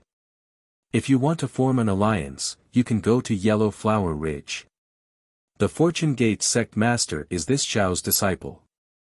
They will take care of the Imperial Lightning sect." "Junior, thanks." Fairy Xian Hua was overjoyed. She received the jade slip and thanked Xiao Hua again. Woo! At this time, a demonic wind blew in the sky. Fairy Xian Hua was startled. The black bear spirit brought Venerable Zhen Yuan and 2 cultivators fell from the sky with his paws. The moment the black bear spirit landed, he immediately knelt and kowtowed, reporting to Sect Master, "This little one was ordered to bring 2 spirit-severing brats here." The black bear spirit general shook his left paw and the old man with white hair and a youthful face fell to the ground. He said, "This is Feng Shu from the Immortal Ascension Gate." Soon after, with another shake, another middle-aged man in his 40s also landed on the ground and said, "This is Xian Lusek's Chan Si Miao." Xiao Hua frowned as he looked at the 2 of them. He didn't have any impression of them. After that, Xiao Hua raised his hand and pointed at the space between Feng Shu's brows. Feng Shu opened his eyes and saw Lord Zhen Yuan. He scolded, "Zhen Yuan, I have no enmity with you. Why did you instigate this demon bear, Feng Shu?" Xiao Hua said faintly from behind him. "Do you know this old man?" Feng Shu was shocked and hurriedly turned his head. When he saw Xiao Hua's appearance, his expression changed greatly. Of course, his expression only changed for an instant before it returned to normal. He frowned and asked, "Senior, who are you? You still haven't given up your evil intentions. Do you think you're the only one who knows how to search souls?" Hearing this, Xiao Hua was slightly angered. He raised his hand and pointed at the space between Feng Shu's brows again. Between Xiao Hua's fingers, dark green soul strands instantly seeped in. "Senior, senior." Feng Shu turned pale with fright and shouted, "How can you search souls as you wish? When you sent Shan Zi to kill this Xiao, when you searched this Xiao's soul in the Imperial Devil Valley, this Xiao already had the qualifications to search your soul." Xiao Hua said faintly with a cold smile. His soul technique was unparalleled in the world. In just a moment, he had already discovered some clues. Sen. Feng Shu had already realized something and hurriedly begged for mercy. Unfortunately, before he could say a second word, Xiao Hua had already interrupted him. "This Xiao gave you a chance. Unfortunately, you didn't know how to grasp it. It's too late now." Feng Shu naturally didn't want to give in. Golden light flashed around his body and he wanted to struggle. Unfortunately, the golden light only flashed for a moment before it was extinguished. Feng Shu suddenly realized that his body felt like it was embedded into a mountain rock. Not only could he not move his fingers, even his thoughts were about to freeze. Only now did Feng Shu suddenly realize that the black bear spirit who had previously taken him down was kneeling in front of Xiaohua, not even daring to raise his head. Damn it! Feng Shu roared sorrowfully in his heart. What exactly is going on? What exactly is going on? How is this Zhang Xiaohua, how is she so powerful? If I had known earlier. I'm afraid even Feng Shu himself wouldn't know what he would have done. Because his life would end here, his reincarnation would also end here. So it's like this. Xiaohua withdrew his soul-searching fingers and looked at Feng Shu, who was paralyzed on the ground. He pinched his chin and thought to himself, so he and Chan Si Miao wanted to seize this Zhao's body and use it to resist the soul-splitting thunder tribulation. Unfortunately, he and Chan Si Miao discovered this Xiao at the same time. The two of them were afraid of each other, so they sent this Xiao to the Dawn Rain continent and let Master pick this Xiao up. Alas, the entanglement of karma is nothing more than that. Please refer to the outer chapter for the specific details. I won't go into detail here. Seeing Xiaohua casually kill another soul-splitting grandmaster, Lord Zhen Yuan, Fairy Xianhua, and the others were shocked. They didn't know what kind of grudge Xiaohua had with Feng Shu. Xiaohua ignored them and raised his hand again, pointing at Chan Si Miao. Chan Si Miao was different from Feng Shu. He didn't curse. Instead, he looked at the black bear spirit and saw Xiaohua. When he saw Xiaohua, Chan Si Miao's face turned pale. When he saw Feng Shu, who was paralyzed on the ground, he couldn't help but sigh. Heaven's net has a wide net, but it doesn't escape. Karma reaps what you sow. Chan Si Miao, I'm sure you still remember this Xiao. Xiaohua asked indifferently. Yes, of course this old man remembers. Chan Si Miao nodded. However, you weren't called Xiaohua at that time. You were called Zhang Xiaohua. Tell me. Xiaohua asked and nodded. I'm sure you know why this Xiao captured you. Chan Si Miao saw that the matter had been exposed, and Xiaohua's strength had far exceeded his expectations. His initial uneasiness had become a reality, so he didn't hide anything. He told Chan Si Miao about how he and Feng Shu met Xiaohua in the demon-resisting valley, and how he and Feng Shu's divine clone let Xiaohua be near the Yellow Flower Ridge. He even told Chan Si Miao about how he found that Xiaohua's seal had loosened, and how he sent Jinren Du Yi to investigate. Xiaohua's soul search was naturally not as detailed as Chan Si Miao's. When he heard Chan Si Miao's words, he nodded and said, "You are honest. It seems that you understand your situation now." "I don't care about the situation anymore." Chan Si Miao shook his head. "I only feel that cultivators like us should face the tribulation of the heavenly Tao head-on. Even if we can't overcome it, we should perish with a bang. Unorthodox methods will always be unorthodox methods. They can't be brought to the table. Moreover, these unorthodox methods will backfire if we're not careful. And, being able to cultivate to the spirit-severing stage in this life is not bad." Xiaohua said indifferently. "Since you have repented before you die, this old man will allow your soul to enter the cycle of reincarnation. Kill yourself." Chan Si Miao's body trembled. He looked at Feng Shu, who was lying on the ground, and understood something. He bowed and said, "This one thanks Master Xiao." After he finished speaking, Chan Si Miao sat down cross-legged and stopped breathing.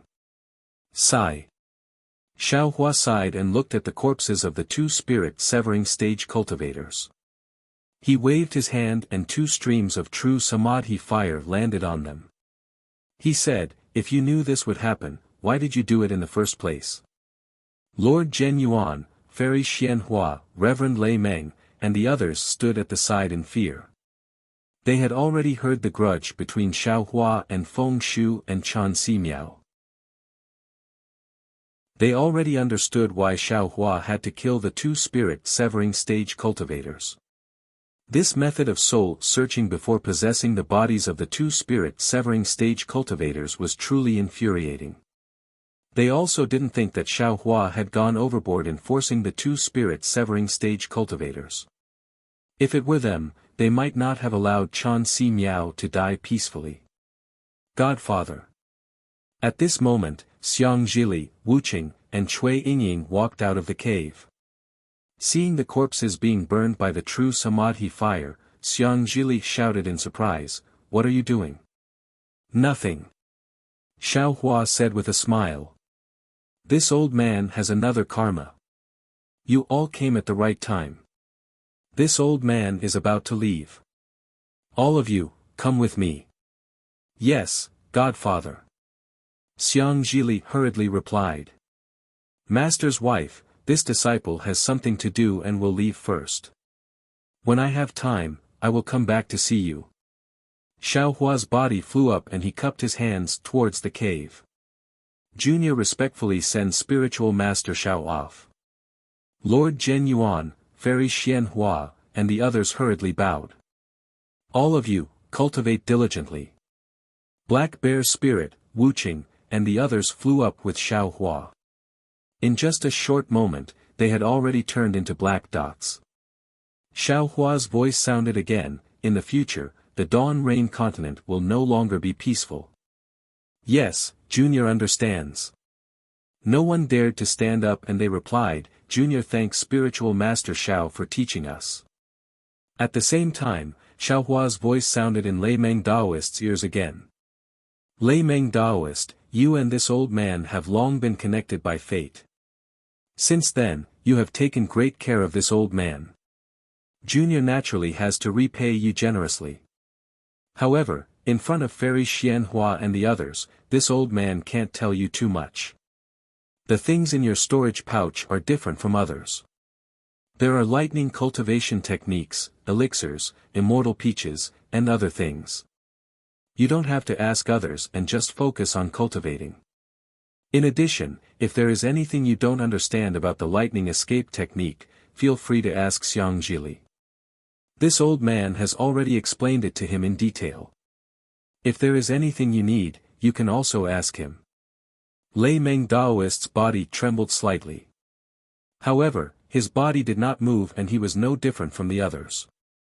When he stood up with the others, Xiao Hua and the others had already disappeared. The protective formation of the Imperial Thunder sect was nothing in Xiao Hua's eyes. A profound expression appeared in Lei Meng Daoist's eyes. At this time, Zhuo Wu and the others hurriedly flew out and looked at the place where Xiao Hua disappeared with melancholy. "Vote for it, give it a recommendation vote, collect it, and give it a tip." Chapter 5163. Sect Master, Seniors. Seeing this, Cui Hongshan took the opportunity to bow and said, "Daoist Xiao left behind some rare spirit fruits. Would seniors like to enter his cultivation cave for a chat?" He. Without waiting for Fairy Xian Hua to speak, Master Zhen Yuan laughed and said, "This old man accompanied Daoist Zhao's pet for a walk and didn't taste anything good. It doesn't matter if you all want to go or not, this old man is going. Senior has worked hard to guide Li. Cui Hongshan hurriedly said respectfully, "There are still some immortal peaches in the cultivation cave. Senior, please." Since Senior has left them behind, Junior doesn't dare to compete with Senior. Fairy Xian Hua smiled and said, "These immortal peaches are immortal items. Senior should eat more of them. However, Hall Master Cui, this matter is a secret of my Imperial Lightning sect. You must not leak it, otherwise, it will cause endless trouble." Cui Hongshan's heart trembled. He hurriedly bowed and said, "Yes, disciple understands." Soon after, Zhuo Hongshan accompanied Master Zhen Yuan into the cultivation cave. Fairy Xian Hua and the others hurriedly left. Although the Imperial Lightning sect wasn't in a mess, there were many things left behind. They didn't dare to neglect them. Zhong Haoran, Fei Yunshu, and Zhongzhan were outside the Sky Patrol City discussing how to join forces with the Chu Hong faction and other Fortune Gate disciples who worshipped Xiaohua to besiege the Sky Patrol City. Yi Clan's young lord Yi Shixiang went to meet Su Yenyun and Yin Clan's patriarch Yin Qinchong. Let's talk about a place with beautiful scenery in the Ripple country. A towering mountain range that reached into the clouds was like a divine dragon crawling among the mountains. This mountain ridge seemed to stand out from the rest, but the mountains within a radius of 10,000 li were like stars surrounding the moon, firmly protecting this mountain ridge. Under the cover of the moonlight, faint waves of light, invisible to the naked eye, surged past these mountains like a spring, falling into this huge mountain ridge. Once the moonlight shone into the mountain, it immediately split into a dozen or so strands and seeped into various parts of the mountain through the formation. Obscure ripples spread out from various parts of the formation, forming a thin barrier that firmly protected the entire mountain. The formation was rather similar to the Capital Star Formation. GG. An azure ape that was more than 100 feet tall suddenly rushed out from the foot of the mountain. Using both its arms and legs, it pounced on a dangerous path on the mountain ridge. Unfortunately, the azure ape had only climbed 1,000 feet when a silver light flashed from the array. The azure ape's figure disappeared from the dangerous path. When it reappeared, the azure ape had already fallen to the bottom of the mountain ridge. GG. The azure ape seemed to be puzzled, but its slightly clear eyes gave birth to a firm determination. It growled a few times, and that hissing sound spread particularly far in the night. Then, without hesitation, the azure ape stretched out both its arms and legs and climbed up the dangerous path. Sigh. Just behind the azure ape, an old man dressed in a Taoist robe stood quietly in mid-air, watching. Seeing that the azure ape had already rushed up the dangerous path for the 100th time, the old man couldn't help but sigh. This azure ape's heart is firm and persistent, but it is after all a spirit beast. Can our Kunlun sect leader accept this azure ape? Even if the azure ape climbs for another 100 days, I'm afraid it will still be in vain. After sighing, the old man's figure moved. Just as he was about to fly out to stop the explanation, he heard a mournful sound behind him. A small flying shuttle flew over like a meteor. Behind the flying shuttle was a long blood-colored tail. Blood shuttle? The old man saw the flying shuttle approaching and cried out involuntarily. He didn't dare to be negligent and hurriedly took out a fist-sized bowl-shaped magic weapon. Under the urging of his transcendence energy, the magic weapon turned into a bright yellow net-like object and rushed into the air. Puff! The flying shuttle was originally flying somewhere else, but at this time, it was attracted by the net-like object and fell into it. With a dull sound, the flying shuttle stopped in the old man's hand. The old man picked up the flying shuttle and probed it with his divine sense. His expression changed again, and he said in surprise, "What, there's actually the sect leader's spirit mirror in this blood ridge. Which disciple sent this message back? Who dares to use the sect leader's spirit mirror? Doesn't he know that this sect leader's spirit mirror can't be used unless it's the most urgent news in the sect? Even I have only seen it hundreds of years ago in the sword battle and the battle of Imperial Demon Valley. Io, is it Gu Yunzi? Not good, it should be the sect's urgent message." When he saw the mark left behind by Gu Yunzi in the blood shuttle, the elder lost his cool. He did not dare to hesitate any longer.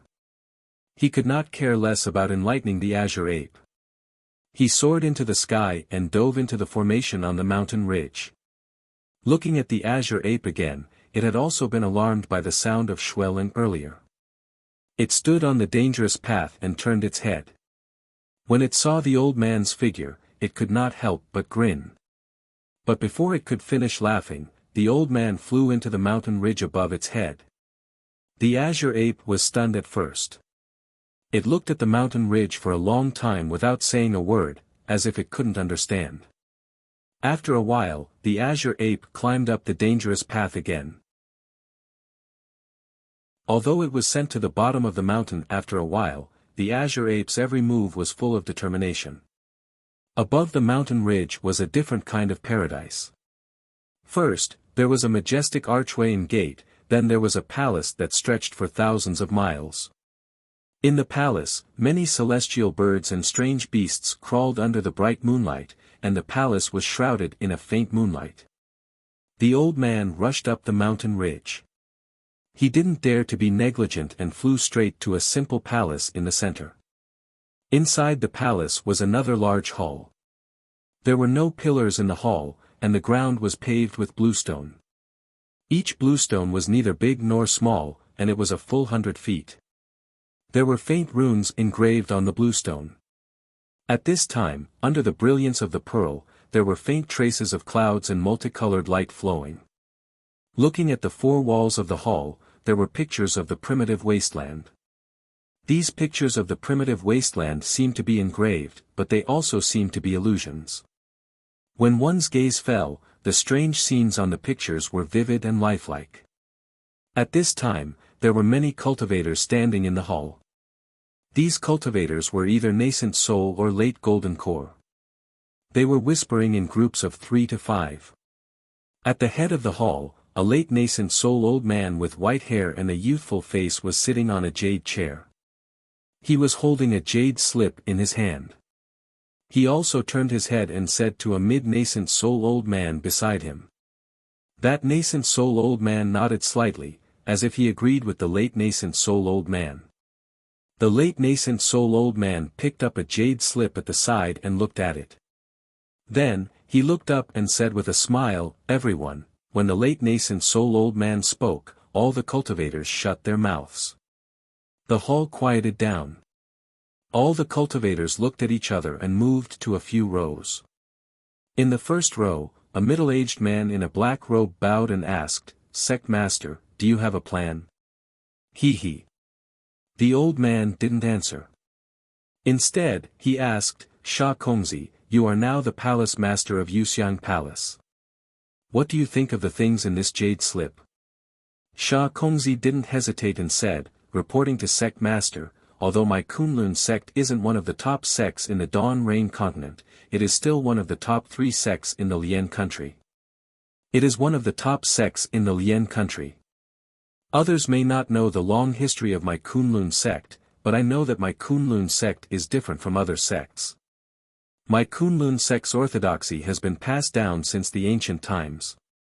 The reason why it has been able to prosper for so long is naturally because my Kunlun sect upholds justice and believes that we are the orthodox Taoist sect rules.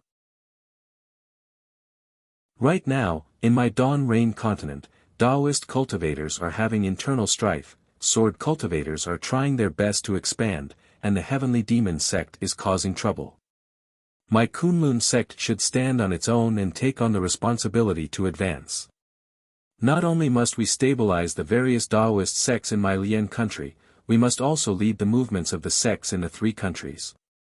Looking at this jade slip, it actually wants my Kunlun sect to send out disciples to support some Immortal Alliance Arbitration Hall's arbitration order. This so-called arbitration order, although this disciple doesn't know what it is, this arbitration order is related to the Rock Border sect. Moreover, the Immortal Alliance only had an effect during the Battle of the Imperial Demon Valley. When did they start to meddle in my Lian country's affairs? Therefore, this disciple feels that my Kunlun sect absolutely cannot send out disciples, to be the accomplice of a villain. The late nascent soul stage old man sitting on the jade chair was naturally the Kunlun sect's sect master Xian Jing. He looked at Sha Kongzi with a smile and didn't say anything. After Sha Kongzi finished speaking, he looked at the other cultivators and asked, "What about you all?" Reporting to Sect Master. Another early nascent soul stage cultivator bowed and said, "According to this disciple's opinion, although the Immortal Alliance was an existence that was dispatched during the Immortal Demon War, in the past 1,000 years, the Immortal Alliance has expanded a lot. According to reliable information, many cultivators with good aptitudes have joined the Immortal Alliance. Obviously, this Immortal Alliance will play a big role in the future. In particular, there are high-level cultivators in the Immortal Alliance. Each of them is an elder of each sect and can be considered as a person who can summon the wind and summon the rain in the Dawn Rain continent. If we don't accept the arbitration order and offend the Immortal Alliance, then it's my Kunlun sect looking for trouble. Also, since the Immortal Alliance issued the arbitration order, it's also the Alliance Master's intention. If my Kunlun sect doesn't support the Alliance Master's arbitration order, what do the other sects think? Dao Master Xing Hui. Xian Jing smiled and said, I only said that this arbitration order was issued by the Immortal Alliance. I didn't say that it was issued by my Kunlun sect's Dao Master Xian Qin. The cultivator named Dao Master Xing Hui stared blankly and asked curiously, since it wasn't issued by the Alliance Master, then why is it called the Immortal Alliance's arbitration order? Xian Jing looked at the middle nascent soul stage cultivator beside him and said, Fu Yuzi, you received this jade slip. Explain it to Dao Master Xing Hui. Yes, Sect Master. The cultivator named Fu Yuzi agreed. He cleared his throat and looked at everyone and said, actually, this jade slip wasn't issued to my Kunlun sect. It was issued to Sect Master alone. After I got the jade slip, I hurriedly reported it to Sect Master. After he looked at it, he let I publicize it to everyone. Dao Master Xing Hui's brows furrowed even tighter. He asked curiously, since it's a message from the Immortal Alliance, why send it to Sect Master alone? Could it be that there's something fishy about it? P.S. Fellow Taoists who like this book, please go to Qidian to subscribe to support, vote for a month, vote for a recommendation, collect, reward, thank you for all forms of support. Thank you to Only Smoking Half of Gold Nanjing for the reward and thank everyone for their support. Tonight's update was a temporary adjustment, so it was delayed. Sorry, you're tuning into the Han Li's Wuxia Chronicles YouTube channel. We're so grateful for your support and don't forget to subscribe to join us on this incredible journey through captivating stories. Your generosity through donations truly makes a world of difference, as it's the primary source of revenue that allows me to expand and enhance this channel for you. Thank you from the bottom of my heart for being a part of this adventure.